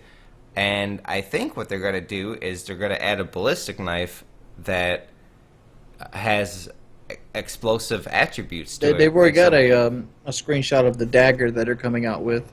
I saw the dagger. That's just got to be another melee weapon, though. Yeah. But I'm really hoping they go with other weapons as well. But, like, I think I'm going to go with Crow on this, though. But I really think they missed the ball on, like, being able to wager crypto keys.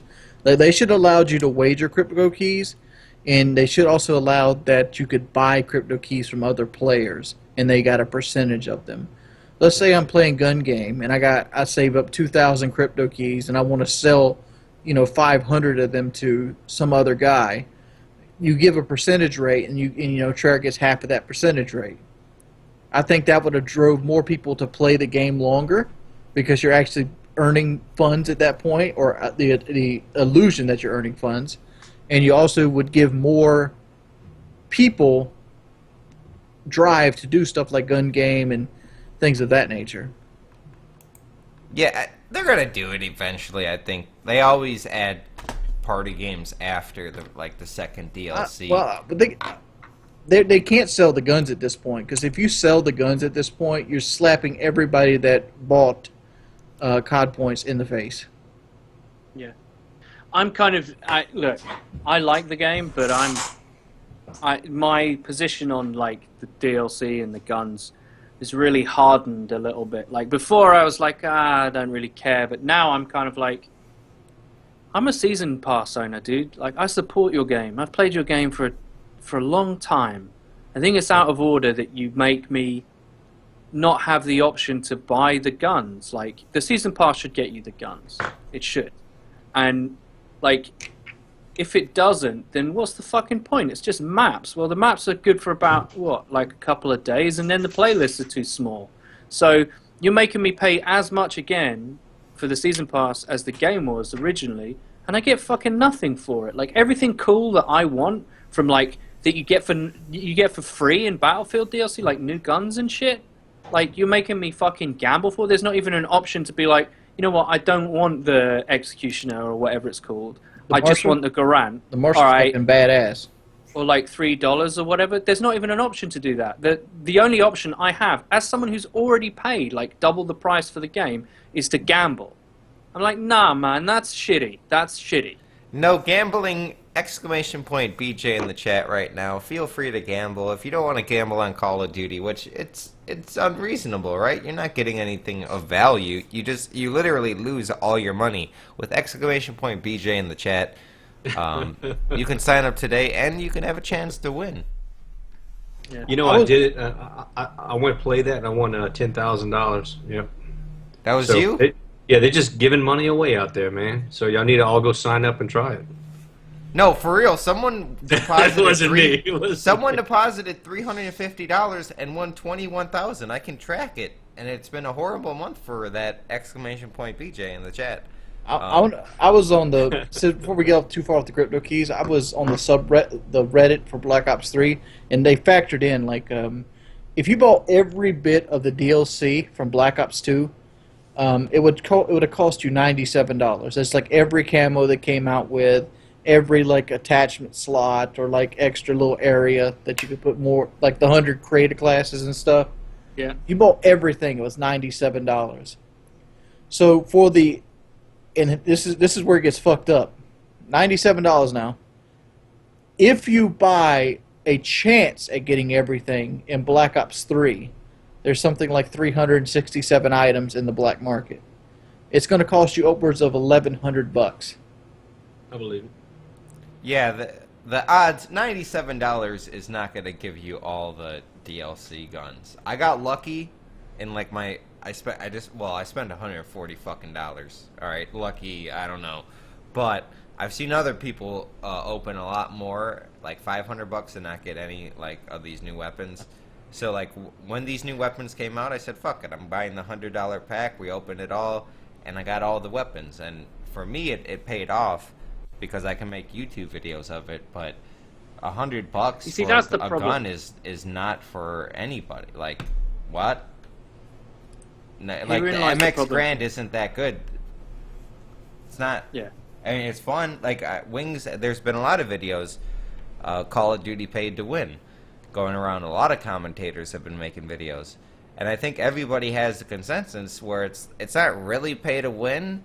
But it's kind of, because the Marshall 16 is superior to everything in its class. The MX Grand is superior to the Sheva.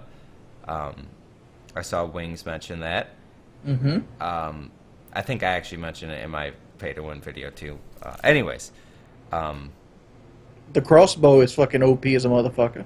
I mean, it got the bayonet on it. I mean the bayonet, but you can dual-wield those bitches. You got 8 shots, and they will kill kinetic armor. That crossbow will kill you with kinetic armor on. One shot? One shot. If everybody starts getting that crossbow, and you will, I'm telling y'all right now, mark my word, if you had a whole team running those crossbows, broken game. I promise you. No, because you can do the 3 dart. It just drops you. It's true. Just ridiculous. But there's a counter to it. Like if I'm thinking of Skyjack in particular, if you just sit at any like head glitch and if they expose themselves, you got to win the gunfight. But if they get up close, where it's like a kind of an awkward fight, like indoors, pretty much anywhere indoors, close combat. If you can hit with those a 3-bolt, you're got to guarantee hit somebody indoors. It's not a question about it. Okay, so I put more money into CS:GO than the game is worth, right? I've put a lot of money. I have an expensive inventory, you know. What's the tally? We want to know. You know the number. How much money have you The spent? amount I've spent on CS is probably nearly £200, right? But the amount my inventory is worth is considerably more than that. But that's from like betting and stuff. So you have some equity in there. I do have equity in there, and I can sell it at any moment. So because there's that economy, I don't feel like I've lost anything. But aside from that, all of that's cosmetic anyway, so that isn't really an issue to me. What is an issue to me is, here's the problem. If there's something shitty in a game, like, you know, you have a DLC plan for people who are going to support the game by buying the season pass, but they don't get the content that comes out later, you want them to also pay extra on top of that. That's a shitty thing to do, right? And it's also shitty to say to kids, remember, most of the people that play Call of Duty are kids, right? That, oh, well, you can pay to gamble to get this new shiny. I remember making this point, Eddie. Like I said, my position has changed. My position has hardened a lot more because I really thought about it deeply. I was like, your mic's cutting out. Audio. God damn it. You back? Okay. I thought the season pass owners would get the guns. I really did. And at that point, I don't really see it as a problem because there's a cheaper way to get them directly. But there isn't. And I'm like, here's the problem. The people that would normally criticize that shitty, kind of unethical business practice are YouTubers. But the only COD YouTubers that are like powerful and relevant in the industry have all bought these packs, right? Because they're on some level intertwined with Activision and the makers of the game. They know it's good for business to promote this for their channel, right? So they do that. So there's no direct criticism of it from someone that matters, you know, that really matters, that, like, you know, like a million sub, like a Drifter, or you know, someone big who gets hundreds of thousands of views being like, this is bullshit, fuck you. And no one does that because all those guys on that level, they're all in their pocket. And I'm like, this is bad. Like, that model will give them short-term profit for long-term, the game's fucked. I want to say I came back in here. I'm not sure what you were saying, but from what I could tell from the last few seconds, there's a political revolution going on right now in the Call of Duty community. I made a video that Chrome mentioned earlier about now versus then, and it was a rant, 15 minutes on this one particular image showing off the COD 4 ghillie suit, 2009. Maybe 2008, I don't know. But, you know, the 2007. 2007, that's Modern Warfare 2 is in 2009. 2007, this is 10 years ago. Yeah. The ghillie suit, Eddie alluded to it earlier, one of the best missions ever in Call of Duty. Like, it's just this war feeling, and now it's like... you didn't get paid for the job. Better luck next time. Here's a fucking specialist. You really deserve this score streak that was in Black Ops 2 because you're special and you're playing with us. And they got all these stupid saying, like the conversations between the Sparrow and the Ruin before the match it's cringy sometimes. The Spectre taunts are so fucking cringy. It's like, death is a close friend of mine.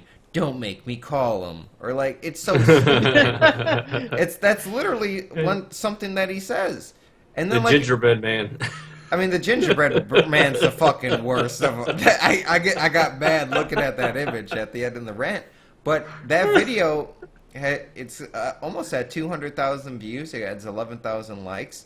And it's one of those videos that I see people like every single hour. I'm getting a like on it, like a notification from Twitter. It's died down recently, but there's a lot of outrage. I see a lot of people going back to previous Call of Duties. And one thing that I want to do, I've been listening to these debates, and I think it's hilarious, some of the debates. But I think there should be an argument where there's a class action lawsuit against Activision for selling these games and offering multiplayer and advertising multiplayer when it's unplayable.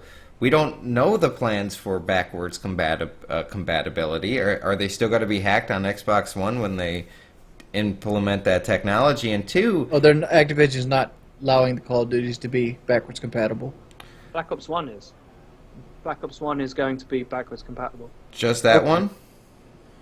I know That's one of the next titles in the next batch is Black Ops 1. Nice. I mean, I'm gonna get the Xbox One. It's Since got you're in the club now, Thank you, Omega Potato. 21 months in a you row. get to wear the hat. I got my notifications on. Thank you for the resub. Anyways, that's a long time. 21 months. I'll take a drink for you. But I will say this: I want to do something like before in the Call of Duty community. We would do the call of the community. We would do these events for charity, and we haven't done one in a while, from what I could tell. Maybe Optic's done one here, and like Faye's done one. I don't know. But one thing I want to do is if we go to Activision and say, like, look, we raised this amount of money for the COD for Vets charity that they hold. I know T. Martin and the Race raised a lot of money for them. If we can raise a certain amount of money for the vets, could we like get one of the old Call of Duties fixed and patched? And if they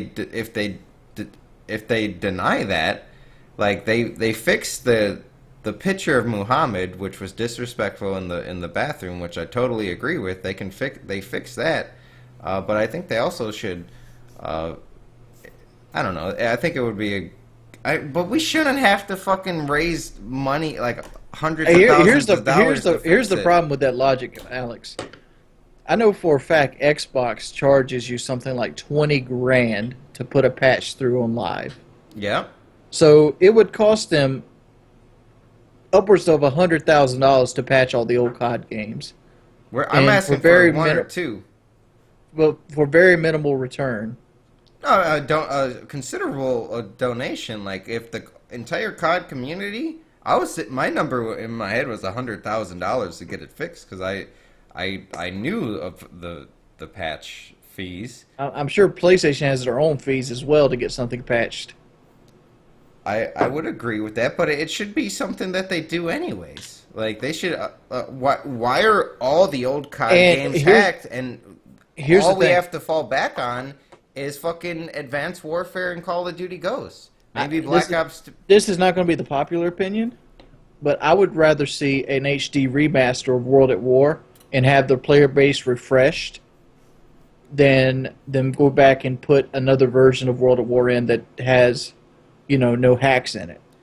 I agree. Because there's only like at prime time 500 people that play on the multiplayer World at War. But if they put a new reskin on it, it'll be 10,000. I do agree with that, but we don't know their plans. We don't know how long is that going to take? What is Activision or the Infinity Ward next title? I hear this Bloodlines shit. I keep on hearing rumors. No one has anything official.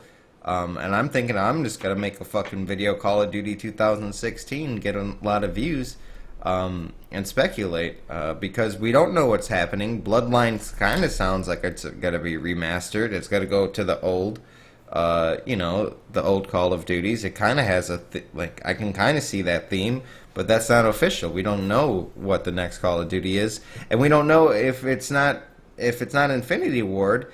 They have the best chance of remastering old Call of Duty. They can just go back to the Modern Warfare series and remake any of those Modern Warfare games.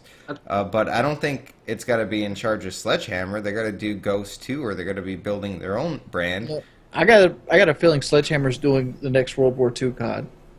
I hope so. Because who's that dude that he did Dead Space, and he was the Sledgehammer dude?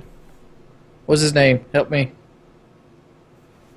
Sledgehammer's like Robert Bowling. Dr. Disrespect? No. There's Michel Condrey. Is it? No, that's a film. Michael Connery. Michael Connery. Yeah. It is his name. Okay. Michael Connery hinted at that the fact he wanted to do a old war type COD game as their next. Yeah, and supposedly there's some kind of Easter egg that they put in Advanced Warfare. They recently released the Garand, I believe, into Advanced Warfare. Mm-hmm. And then what else was it? They had that pistol too, that little six. There was something about another Easter egg. I forgot what it was, but let me put my 2 cents in on this. I don't think they want to patch the old CODs because I think they feel that it's going to take away from their revenue on new purchases. Because honestly, let me just jump in here really quickly.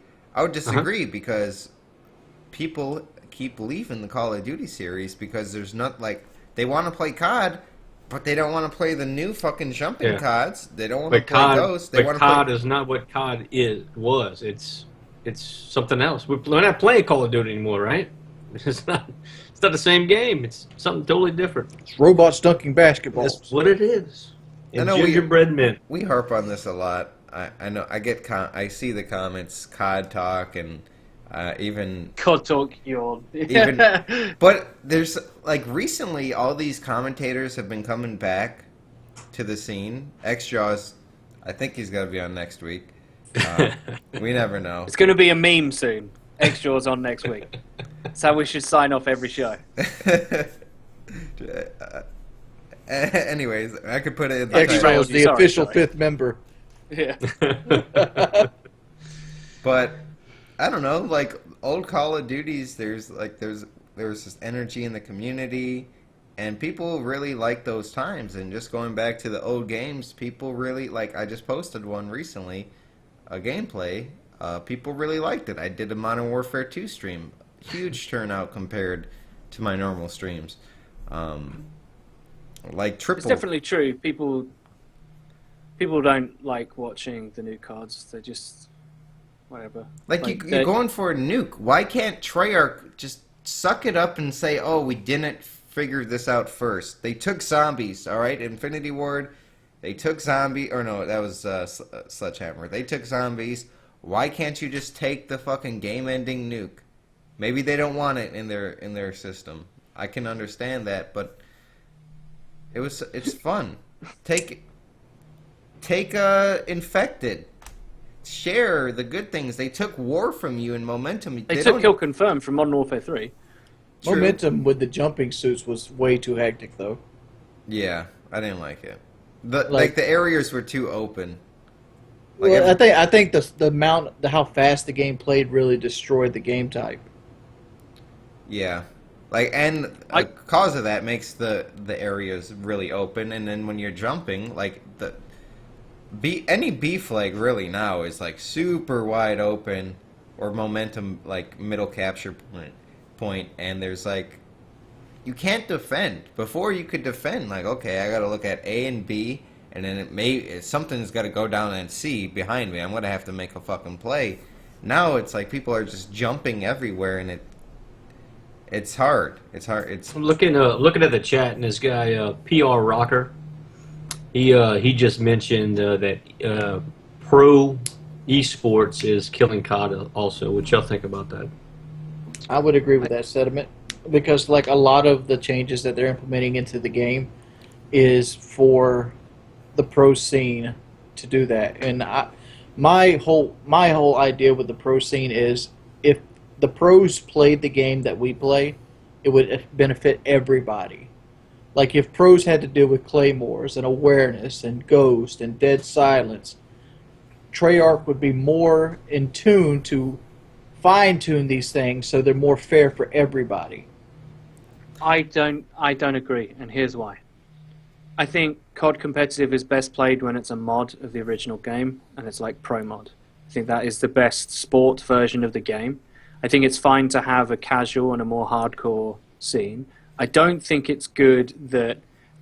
one thing I will agree with you on, Geordie, is that the developers are listening to that feedback more than they're listening to the constant barrage of kill yourself, you nerf the DSR stuff. Like they don't care about that. They really don't care about that. They do care about people who are good at the game and what their opinions are. That's definitely true. But I would say that Black Ops 3 is probably the most casual Black Ops. I would say it's the most casual-friendly game out of all of them. Out of the trilogy, it's the most casual, but it's the least satisfying in a casual way. So what I mean by that is, I was playing Black Ops 1 again recently on PC, and I was like, this is a fucking satisfying game. There's nothing about the game that is like anemic or leaves you wanting more. It's simple. Yeah. It's to the point. Everything is fun to use. Pretty much every gun in that game is fun to use. The killstreaks, although they don't stack, which is a nerf, right? Yeah. And they didn't want that. The killstreaks are all fucking sick, right? The top end ones are amazing. and they make you feel like a god. That's what COD is, right? Yeah. Now, that's what COD should be in the casual environment. Now, if you're talking sports, COD isn't a great sport anyway. And the number one reason for that is it's a frag-heavy game. There's not much strategy involved in it, actually, apart from Search and Destroy, which is like a watered-down version of CSGO. But that's fine. You can make it its own thing. ProMod was its own version of CSGO. The sniper was like one of the best guns in the game, had zero sway, killed in absolutely one shot, aimed in really quick, all that kind of stuff. Only one guy on the team could take it, right? So then you've got specialists, people who are really good at that, people who are really good at other things. And as a sport, as entertainment, it was better to watch. Now, I think you can separate those two things out and say you can have a hardcore mod of the game and the casual one, and you can, and they have different design goals. But at the moment, like, comments from Vaughn like, I'm going to raise the TDM score limit, but it's not so you can get your streaks, so I'm not really interested in that. I'm like, you're not understanding the game that you're making. And you're not understanding what your audience really wants. Your audience says, when there's good kill streaks in the game, the kill streaks are too much. But they don't really mean that. Those are pussies!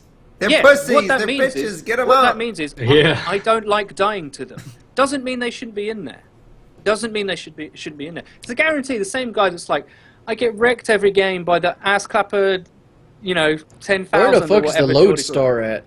Yeah, like it was so fun. They're like, this guy called Unlimited UAV keeps wrecking me with his lodestar. Wow, like I don't like dying to it. It's like, yeah, but when you get it, you do like it, right? So balance is overrated. Right, the balance is overrated. I don't want everything perfect. I preferred Black Ops 3 when two of the SMGs weren't shit. When the Vespa was overpowered and the VMP was overpowered. I'm like, I don't really care. Are they fun? Yes. Leave them alone. All right. What's the problem there? The other guns aren't fun. Make them more fun then. Don't make these ones less fun. Make them more fun. Right. Call of Duty used to market like, it's the kick-ass game. We're kicking ass. Fuck you, Last Stand. They would say fuck and ass and like they would say these words. Now they're going away from that. I'm a stealth clown. Yeah, it was kind of. He said "fuck you, Last Stand." This is the same guy who said "fuck." I'm a stealth that's clown. Robert Boland. Like, and then he puts in "Final Stand" in the goddamn game. Yeah, What a fair. No, it was Dead Man's Hand. No, "Final Stand." Like, you could literally get back up from the last stand. No, it was Dead Man's Hand, right? Wasn't it Modern No, Warfare Final 3? Stand was in that game too. It was Dead Man's Hand and Final Stand. Geordie is correct. It was both in the same. See, if I was fucking Call asshole. of Duty community manager, that would not. We would make Call of Duty great again. And I know Eddie was gonna say 402 was a fucking shill and just a face and a puppet. I wasn't saying he was a shill. I'm just saying he didn't have any real power. No stroke, right? He's not doing his job. He has to He has to make it clear that people are going to make fun of Last Stand and fuck you, Last Stand, but there's Final Stand. With the final Super Stand has got to be next. Like, what is going on? Yeah, but the you've got to get You this get the through your handstand. heads. You've got to get this through your heads. The devs don't care. The devs consider themselves as like artists whose vision cannot be challenged. Yeah. So whenever anyone would like shit on Tina for like, that Ghost is boring, what the fuck did you do? She'd be like, adapt your play style. Like, she wouldn't ever acknowledge, right, yeah, it does play kind of slow, and if you're a fan of fast-paced COD, then yeah, that is a bit of a departure. She would never acknowledge that, because that's what the devs do. The devs have a vision, right? They're standing in front of their easel with their paints, right? And their architects, like, tools, and they're like, I have a grand vision for this game, right? And then they're like, my grand vision is I want it to be like Insurgency, and if you've never played Insurgency, it's basically Ghosts, right? It's going to be massive maps with, difficult, important gunfights, that matter. Like, I don't want to see 300 kill games. I want to see 30 kill games as like the zenith of achievement. Like, they have a vision for their work. It's their art. And I don't blame them for that. But at the end of the day, they have to realize they're making COD, right? Which is like an arcade fun shooter. That's why it was so popular. You didn't get this massive audience by being, artisan and kind of hipster. You didn't. That's not how it worked. Infinity Ward went, right, let's put RPG elements in a shooter where you can choose what guns you have. Cool, bang. All right, well, when you get a kill, maybe you want a reward. Okay, cool, let's do that. That was the basic principle. Customization, kill, reward. That's it. And ever since then, ever since like Black Ops 1, really, that basic core of it the customization's gone through the roof, but the kill rewards have gone down and down and down and down and down and down and down and down. And now you get rewards for nothing. So the basic feedback loop of COD that made it addictive has been watered down, and that's why you see so many people leave. That's actually why, because killstreaks are shit, and they don't care about you getting. They should 100%, because I struggle to get a 5-kill UAV. Imagine what fucking 7% accuracy motherfucker has. You know, me and Jordy were talking about this the other day when we were playing. Would it be cool if the ranking system, after you hit max prestige, it turned into Paragon levels, and you could start getting maybe some unlocked tokens? Points. Additional unlocked points to your 10-kill point streak. I think people would want to grind on the game more. Stuff like that would be fun. One thing I hate... Go ahead. Sorry. But no, my last thing I was going to say, talking about kill streaks, is the best kill streak, according to the point system in this game, is the mothership. Dude, that thing is ass. That is the worst kill streak I've ever seen in a Call of Duty. As far as the Paladin gunship was kind of terrible. No. Oh yeah, I didn't play Advanced Warfare. No, the chem, not the. Was it the chem strike? No, that's a big nuke. Yeah. The Loki. Thor. The Loki. Oh, the Loki. Yeah. Loki was the worst ever. That was Ghost, right? The Maniac, great fun. Yeah. The Maniac, I went back and played Ghost. The Maniac is hype as shit. The fucking Riley is better than the Loki. Yeah, but the mothership is horrible too, man. It is horrible because the mothership's horrible because, one, it takes 3 people off your team out of the map right away. So it almost guarantees that you're going to die because there's only 3 guys on your team fighting the enemy team off. And 2, the maps just don't lend themselves to it. There's no... Back in the day, Call of Duty used to have blown open roofs and shit like that where you could get area of effect weapons inside of buildings to get people out of buildings. Now you can't do that. The buildings are 100% impervious to any of your firepower, and there's hardly any splash damage to it. Yeah. But no, it should be like the Modern Warfare 2 chopper gunner, right? Mm-hmm. You remember when you'd call it in and you'd see them start spawning right here? You just kept shooting that area, and they just kept spawning, and before they even get in the map, they were dead, and it's just like... Blah, blah, blah, blah, blah, it could even be the... It could be the VTOL gunship from Black Ops 2, and it would be better. The mothership is pretty good. It got a lot of weapons. I think one thing that it falls from is that it's right there. It's it's 50 feet off the ground, and people can lock on a little bit faster and shoot it down a little bit quicker. But I've had experiences. I only had one mothership, to be honest, and it was a good one. Where I was spawn trapping people on the beta map, the last beta map. No, the last Stronghold. Stronghold, the winter one. That's a good one. That one's pretty open at the seaside of the map, and relatively pretty much everywhere besides that one millionaire estate, and there's a bunker. But yeah, the mothership is pretty good. I don't think it's that bad. You need more experience. How many motherships have you guys got? Here's the thing. I've gotten a lot. 80. 80? Yeah. Really? Here's the thing. Okay, I only have more one. nuclears than I do top kill streaks in Black Ops 3. More nuclears. I think I got 14 nuclears. Without Ghost. Don't be coming at me with Ghost. No, without Ghost. More nuclears than I do. Ghost is, I have never got... Ghost is not that good of a perk. I have never got a GI unit. I have never got a mothership. I don't go for them. It's pointless.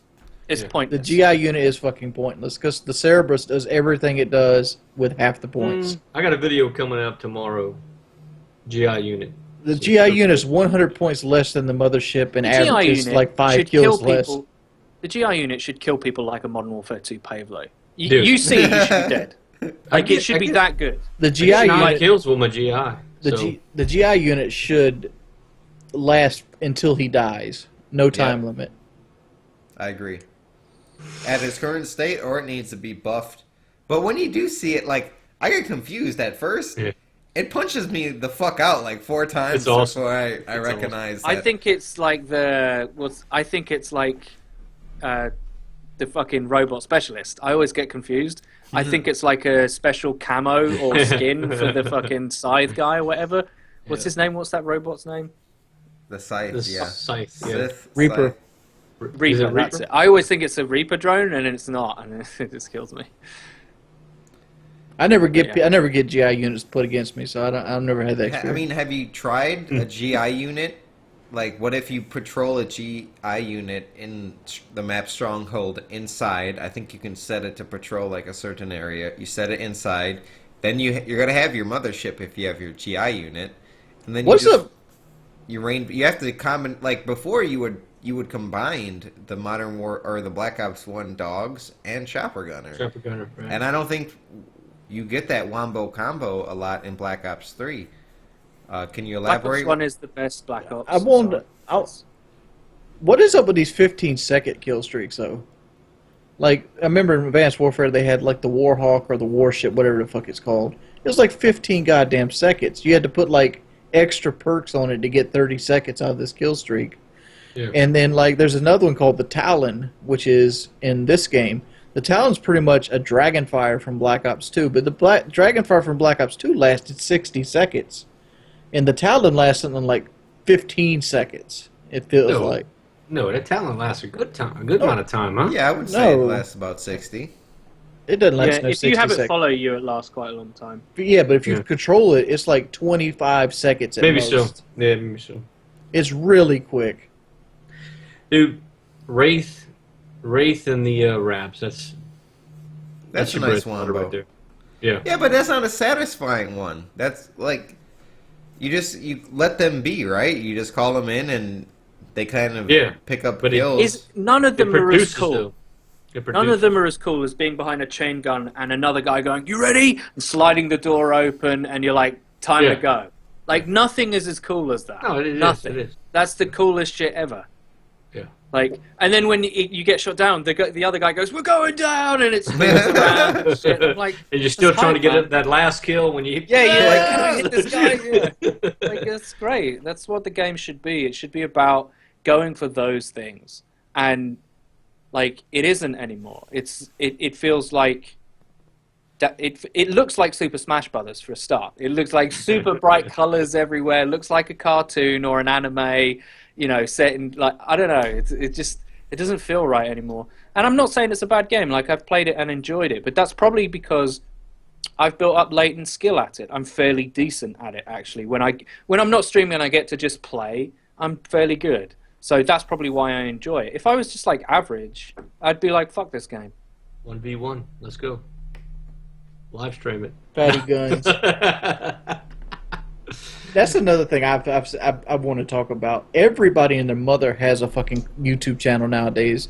I ran into a guy the other day named Fatty Guns, and I happened to notice he had his little emblem out there, and it goes Fatty Guns, and it has like the YouTube play button there. So I'm like, I go to this channel, and his channel is literally 2 subscribers. It's most likely his mother and his brother or something like that. And it's like 17 like live streams of him not commentating over shit. Well, you don't know what he's doing. Maybe he's just recording. He's going 0.8. That's what he's doing. You watched it? I watched it. All I mean, 17? Not all 17, but he was a terrible player. Well, one thing that's good about that is I benefit tremendously from the top 5 plays. And I mean, not just me. It's a good series for me. People do get a little bit of exposure. I don't think it helps them too much. Yeah. But yeah, the community gets to see these awesome plays every week, and that's one thing that's good about everyone having a channel and streaming, because everyone's got to do something fucking crazy at least once. Everyone has a top 5 play in them. I just want to mention has their day. That I stole a nuclear from Ron when I played with him last week with a 6-man Hellstorm. And it was right at the end of the game, and he was like a couple of kills off a nuke, and I killed the entire team with a Hellstorm. And that's a bad kid move right there. He was not happy, shall we say. It was the last time he streamed, in that stream. Move. The etiquette, Eddie, if a boy's on the slow down on the nuclear, you kind of fade back and try not to kill anybody. You know what's funny, though? He didn't call me on Skype, so we weren't even talking. How was I supposed to know? I only knew because I watched the stream afterwards, because I thought he was going to react like, oh shit, you got a 6-man. He was like, motherfucker stole my fucking kill. All that kind of stuff. It's a joke, you know, me and Ron get on really well. But it was just funny. It's like, nope, denied. Yeah, buddy. Jive, not Jive, Wings. I was watching your stream. You did like an hour-long stream. I think it was 2 days ago. And I realized why I was lagging. I do, because I was playing on the same. I was playing on my internet stream connection, and I forgot I switched it because I had rage quitted Black Ops 3, and I can't destroy the disc. So I did the best thing I could do, which was delete it. How did that work out? Like, you got to reinstall it for like a long time, right, with your internet? Let me tell you something. Black Ops 3 is a 52 gig game that's growing. So what did that rage? So How long? It took me like 3.5 hours with my new internet to re-download it. And it was weird. Like, I resubscribed for like, I don't know, it was like 12 months in a row or something. You're 13. way past 12 months, man. You're like at 19. Yeah, something like that. I didn't want to brag too much. Yeah, he didn't want to brag, It's funny. It's funny playing with old Wings, man. We play a lot of Black Ops 3 together, and you could just see it building. I'm not even talking when he's streaming. I mean, we just casually playing a game, and like it starts off with bullshit, having a good time, have a few good games. Next thing you know, fuck, shit. He starts bitching a little bit. Next game, he won't say nothing, but I'm looking at the kill feed. I'm like, oh shit, that motherfucker's dying. And he'll just say, I feel a rage quit coming on. like that. Next game, whoop, he's going. I'm sitting there talking to myself. No, he fucking rage quit. That's it. Motherfuckers pay me out like I die all the time. I got a 5.8 KD right now. No, this will be after maybe a 2-hour session. And that's how it ends. I never get to tell him goodbye. He just gets offline. What I really like about playing with Geordie, I've only done it a couple of times, but what I really like about it is when I am playing, and we're playing like Domination, say, and the other team, one of my favorite insults to say to people, which isn't really an insult, I like to say, these kids think they're good. That's what I say, like out loud. I'm like, these kids think they're good. And if they beat us, if they beat me in a Domination game, I'm like, if I had a mic, back in the days when I had a mic, I would put my mic in and be like, don't you dare fucking leave. Don't you for 1 second back the fuck out. All right, because I'm gonna tell you the truth right now. And one great thing about Geordie, aside from he's a really solid player, is he's just like me. He's just like me. If some motherfuckers think they're good, he ain't backing out. I'm gonna stay here until I soundly beat you, and you're gonna leave the lobby. That's what's gonna happen. I'm worse than Eddie on that thing. I don't want to beat them one time. I want to beat them more times than they beat me. Yeah, I want to beat them until they leave. I will not leave that lobby until those bitches crawl out of my lobby. That's what's fun, right? You don't want to just play. Like, it's fun to beat the shit out of a good pub, but when you get a good clan, and you take them lightly the first game, and they beat you, and you're like, okay, change my score streaks a little bit. I'm going to approach this game differently, and that's the game that you go into. But you know what? 9 times out of 10, those fuckers leave on you. Every goddamn time. Every goddamn time. It pisses me off. It's like, I got a class called Anti-Tryhard. It's like an M8A7 high caliber with like stock on it. Launcher. Yeah, launcher with a blind eye. It's come at me, bro. Come at me. You dropped the nuke the other day with that class, right? I did it with the XR2 version of that class. But like, real deal. we had a bunch of guys coming at us, and like we were just bullshitting. We were sitting there talking and laughing and shit in a party chat, and all of a sudden these tryhards fucking sweat fest. I was slipping on buckets of sweat. I'm like, holy shit, we're down fucking 25 kills, fellas. So we're trying our ass off. We end up losing by like 13 or 14 kills. So I'm like, all right, we'll get this shit done. And the bitches left. I was full on tilt. I was ready to play. It was like the final round of the tournament at this point. So the next group of guys come into the room, and they're fucking terrible. They're fresh off the tater truck. They got crushed 46-2 with a nuclear on them. I love that about COD. There's not enough of it anymore. Yep. Should we move off COD because we've been talking about it for a while? No. I want to go over COD 4 actually in depth. Okay. Then Modern Warfare 2, and then break it down and that kind of stuff. Yeah, we can move from COD. What else is there? Watch my videos, and you can go from a tater to a tater crusader. If you want some good Russian gameplay, come check out I just started a channel last week. I just started one. Yeah, so I'm uploading some videos. What is it? Give the people the channel. It's or is it a lot Pro of, like, Magnum 45. That's Okay. it. Pro Magnum 45. Jive just started a channel and it was like vlog, gaming, and streams. I don't know. It was No, it's something. just Pro Magnum 45. I just started. Now look, my first couple videos, I didn't have a mic and shit. It sounds horrible, but it's progressing.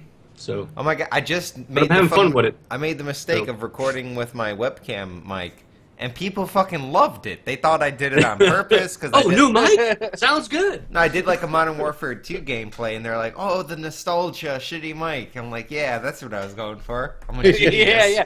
Yeah, it was deliberate. Yeah, it was 100% deliberate. Yeah, so what is there to talk about? We talked about... I'm going to Milwaukee this week. I'm going to clean out my attic. There's a lot of... It's got to be a fun stream. I did a stream recently where I had some pictures, and I was looking at like old pictures of, me growing up and stuff.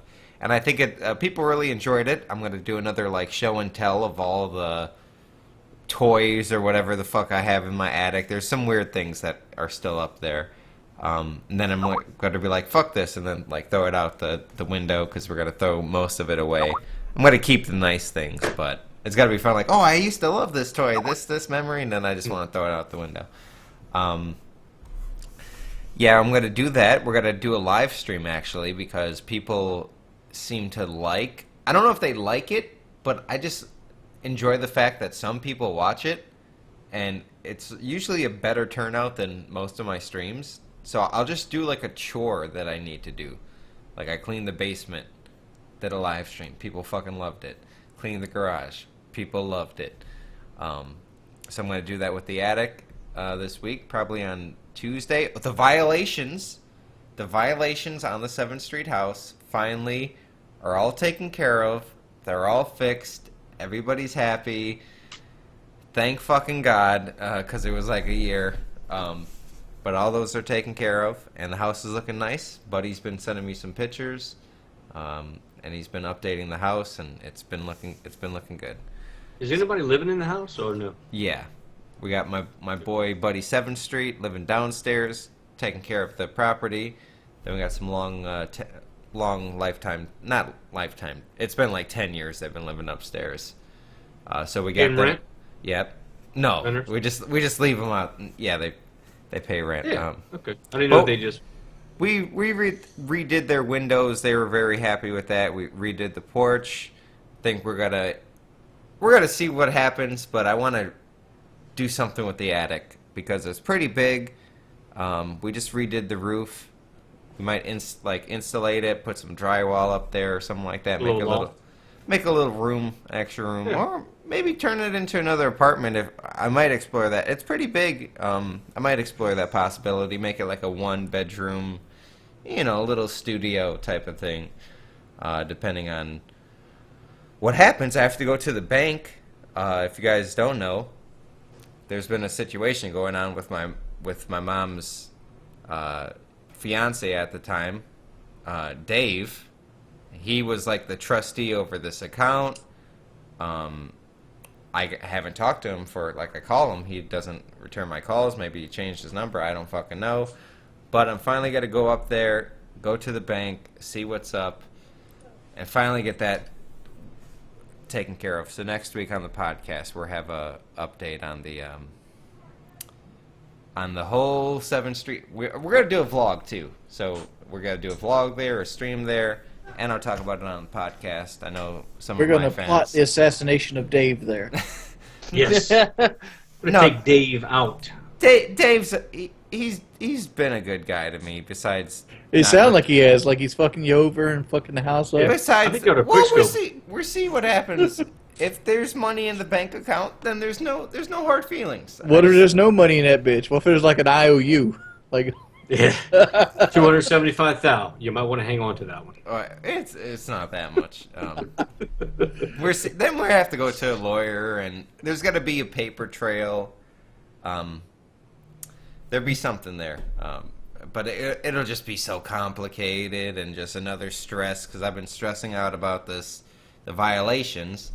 I mean, not really too much, but it's every time I think of my house on 7th Street, I'm like, fuck. the city's coming every 2 months looking at these violations. There's a fine.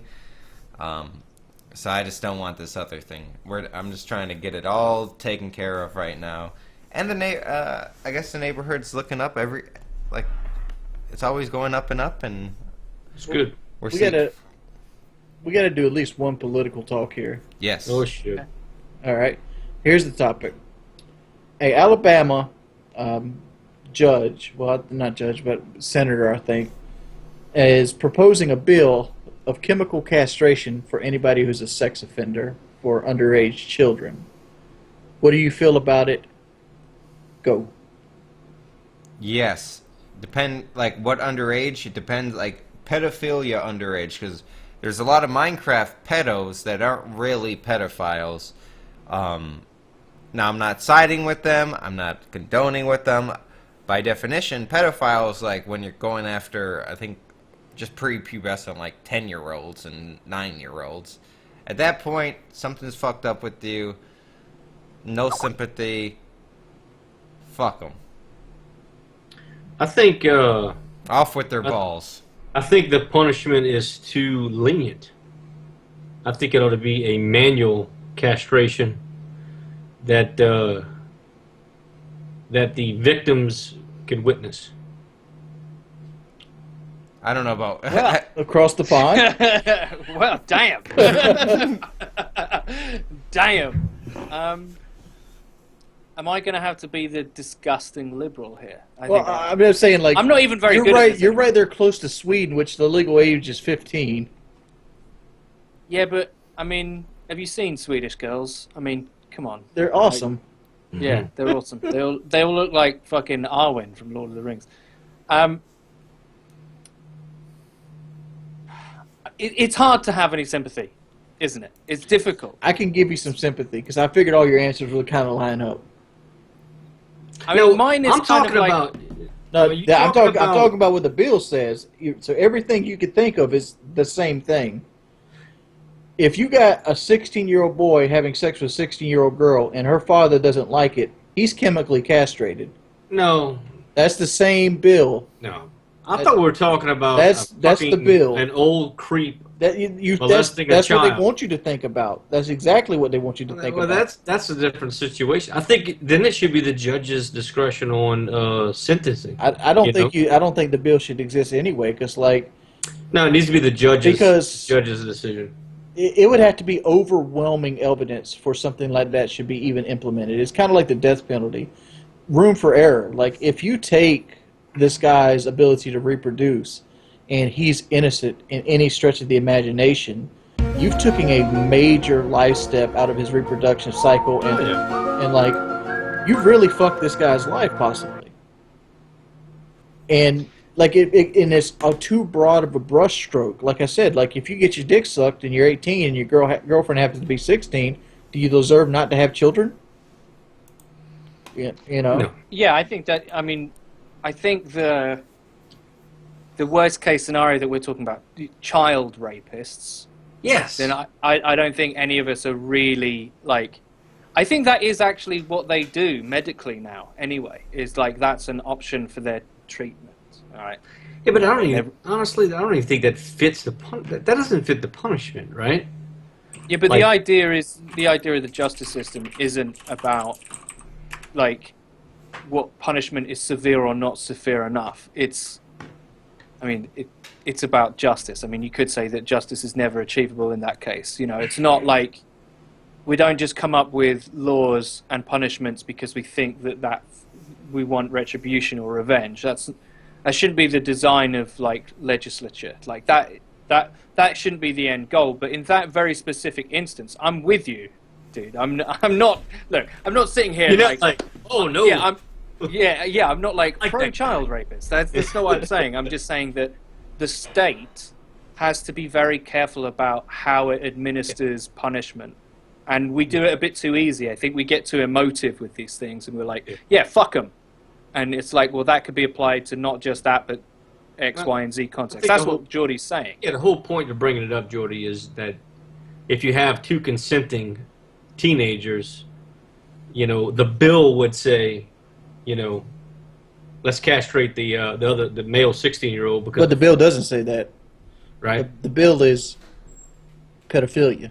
Right. Pedophilia, sex offenders But surely the girl's a castration. pedophile too. There's got to be some different levels of pedophilia, right? Is it there like no? Yeah, no, I agree with you. 16 to 16 consensual sex, priest and 14-year-old boy. Yeah, but no, I think, but actually, I think that's kind of logical. I think the age gap does make a huge difference. And who decides which gender is the paedophile? Like two 16-year-olds fucking each other, are they both chemically castrated? Yeah, and then like, what about the women teachers that are fucking the kids at school? They What do you shouldn't do get with them? punishments. They should They don't get have balls, rewards they can't and castrate. medals. Okay, Fallopian tubes get tied, dude. That's the way they get castrated. Dude, I wish my teacher would have just laid it out for me like that. Fucking awesome. I wouldn't have been that bitch made motherfucker that would have been like, Yeah, who told? yeah, who told? But no, you know what happened? He's like, man, you ain't gonna believe this. Don't tell nobody. yeah. I fucked Miss Johnson yesterday. No shit. Don't tell nobody. Most people wouldn't even believe your ass. Like, you fucking up. You ain't. Next thing you know, everybody knows. So then you got to Like- show the picture. Yeah, exactly. Oh yeah, I'm you're not sure how much trauma is going on there, really. No. But that shows how difficult this kind of stuff is to legislate. Yeah, I'm not in support of that bill. Then yes, we should not do that. We don't really do that with sex crime. We don't really legislate for all the shades of grey at all. We don't take into account like age gap difference and all that kind of stuff. We don't do that as a society. We like easy answers, and you know this bill is Black trying and to white, give it's an not easy grey. answer. You know, Now, so- have you seen Lion Maker, alleged pedophile, on YouTube from reports from Drama Alert? He's trying to sue Drama Alert now. I would hope Eddie has some intel on this. Maybe he doesn't, but I just find it interesting that there might be a case for defamation if Lion Maker legally didn't do anything wrong. Socially, it might be wrong, but legally, if it's not wrong, Keemstar attacks Lion Maker saying he's a pedophile. A pedophile is a bad thing to be called. I think his channel has been performing significantly less since that initial Drama Alert came out. I wonder if there's a case and what that would do if he does sue Keemstar and he wins. What would happen to drama in the online gaming community after that? Well, we live in the Wild West in new media, I think. There's loads of stuff that people get away with all the time. I'm not saying that Keem gets away with anything. You don't really talk about it. He spoke about it a little bit about like Line Maker saying that he's suing people, then he's not suing people. He put out different videos. That's actually what we spoke about. I don't know the actual circumstance with the channel, but I should imagine that there isn't really a precedent for what they can and cannot say on the internet. You can kind of say anything, pretty much. Like, people say all the time, you know, like, you see tweets like, will doctors and nurses stop telling fat people to lose weight? It's not going to make them healthier, you know. Well, actually, fuck science, right? No, it does. You know, you're talking out of your ass, you know. Like, people talk shit on the internet all the time, and no one has been, like, caught with any kind of, like, serious consequences from saying anything on the internet. Maybe this is one of the first cases. What about, maybe this is where that speech stops. What about I that don't girl, know. that Megan girl? Her mother, like, pretended to be, like, another girl. Or a boy. She pretended to be a boy that liked her, and then dumped her, and she ended up killing herself. She had repercussions. There's a girl who tweeted about, I'm going to Africa, hope I don't get AIDS, LOL JK. She tweeted that, and then by the time she landed, she was fired. And there was like this, she got like 10,000 retweets. She was like a nobody, like just not a nobody, but like a regular. Why? What was the... She's going to Africa, and she's not, hope she doesn't get, oh, she said, I hope I don't get AIDS, LOL JK, I'm white. That was the drama behind it. But it turned into like as a racist thing? Is that what Well, it is? it blew up on social media. She got fired from her job. Yes, it was racist. It's like the dentist who killed the lion. Why is it right? racist? Do you remember? Like, was it Floyd the lion or something? Some lion that was like a star in a Urkel? country or something. No. Cecil. Cecil. Cecil, yeah, and the dentist killed him or whatever. Like, his life's fucked. Like, and it's from the internet. I don't know. But what I'm saying in legal terms is there isn't really a precedent. I don't really know what's going to happen. Go ahead. I'm sorry. No. I was just going to say I don't know. Because I got a lot of people to sue over a 2011 drama, mostly including Woody's gamertag. Oh my God! The courts are going to be backed up for years. Yeah. We need aliens to come invade the Earth. That way, I agree. That way, if we did that, I think all racist, issues would be resolved. I just want to clarify. Me and Woody, we're cool. We let our drama out there. We both got a tremendous amount of views. And I just want to say it's a huge success, Woody. It was all a plan. It was all a scheme. And it worked out great. They did plan it. It was You great. wouldn't believe the amount of tweets Let me ask I you this. got. Now, just going to go more towards Eddie. Like, if aliens did invade, what would that do to the religion? It would prove it.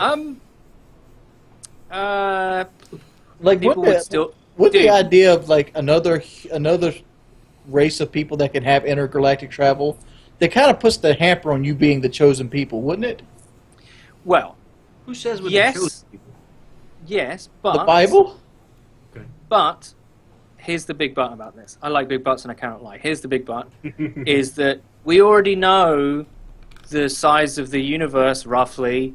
We know how long it's been around. We know so many things compared to what we used to know.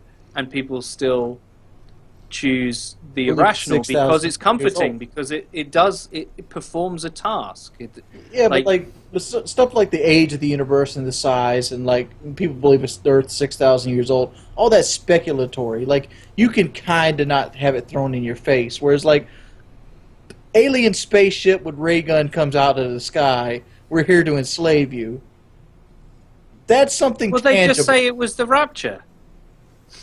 They'd weasel a way around and be like, this is what angels look like, motherfucker. Like, this is the rapture. And they'd go willingly. Oh, that into the motherfucker death Abraham must phases. have been drinking a little too much of the sauce when he wrote this part. Yeah. More What if likely, aliens come and they're nice? What if aliens come and they're nice and they're like, these are angels, and the angels say, we're not angels. They go, well, of course, it's the nature of the divine to deny its divinity, all that kind of stuff. yeah. More than likely, we're just going to get hit by like a meteor or something like that. There's been a lot of fucking meteors. And it's got some kind of weird bacteria on it, and it's going to be an alien There's been so many meteors, like virus or whatever, bacteria. There's been a lot of them that's been hitting. One just exploded over the Pacific Ocean. A tremendous amount of force, 20 times like stronger than any nuclear. Really? Yeah, it just happened, I think, this year. I mean, it's just been happening over and over. There's been a lot of earthquakes recently. Something's about, like, they said they discovered this new planet, Planet 10 or Planet X, Nibiru or something. They didn't discover it, but that they have a theory of it. They can prove because of these... it's huge. It has like a big orbit. Is that the one you're talking about? Yeah, like a 3,000-year orbit. Yeah, I know what you're talking about. 4 times as big as Earth. Supposedly, there's supposed to be aliens on Nibiru. Who knows? How cool would that be, though? I would be How lit. cool would it be? You want to say hello? Yeah. Uh-oh, special guest. Kyle! Oh, shit! Hello! What's up? What up, Kyle? Where's the flamethrower at? Everybody. The He can't hear you. Well, Yeah. ask him what a goddamn flamethrower He is. wants to know where the goddamn flamethrower's at. What's up? Tell him about the No, Russian I just pinata. carry one round with me, just for special occasions, just when I need them. Just in case shit happens. What's this you do? Uh-oh, special guest. You gotta sign the wall. Sure, I'll sign one. Where? Right Yeah. Yeah, If you did that shit in my house, I'd whoop his ass. Signing my guy. If you sell the house and you want to get rid of it, paint goes right over it. I sure do. Yeah, it's no big deal. I knew a guy. He blew off the end of his pinky finger, and it splattered on the wall when he was reloading bullets. Yeah. And so he cut that piece of the wall out when he moved and took it with him because he had that big blood splatter on Yeah. it. Can you ask Kyle to smell Yeah, I your got chair? the flamethrower. I don't know. We're not doing that. A little bit of everything outside. They have to make a video later. Don't kill him.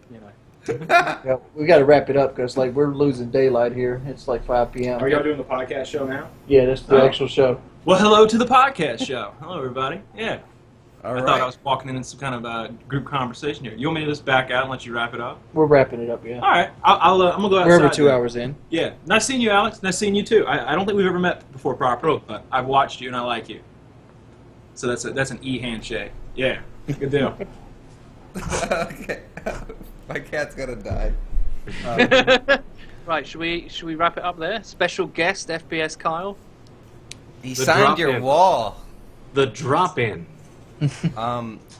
Wings and Kyle have some. I He think signed it FPS Russian. some cool videos.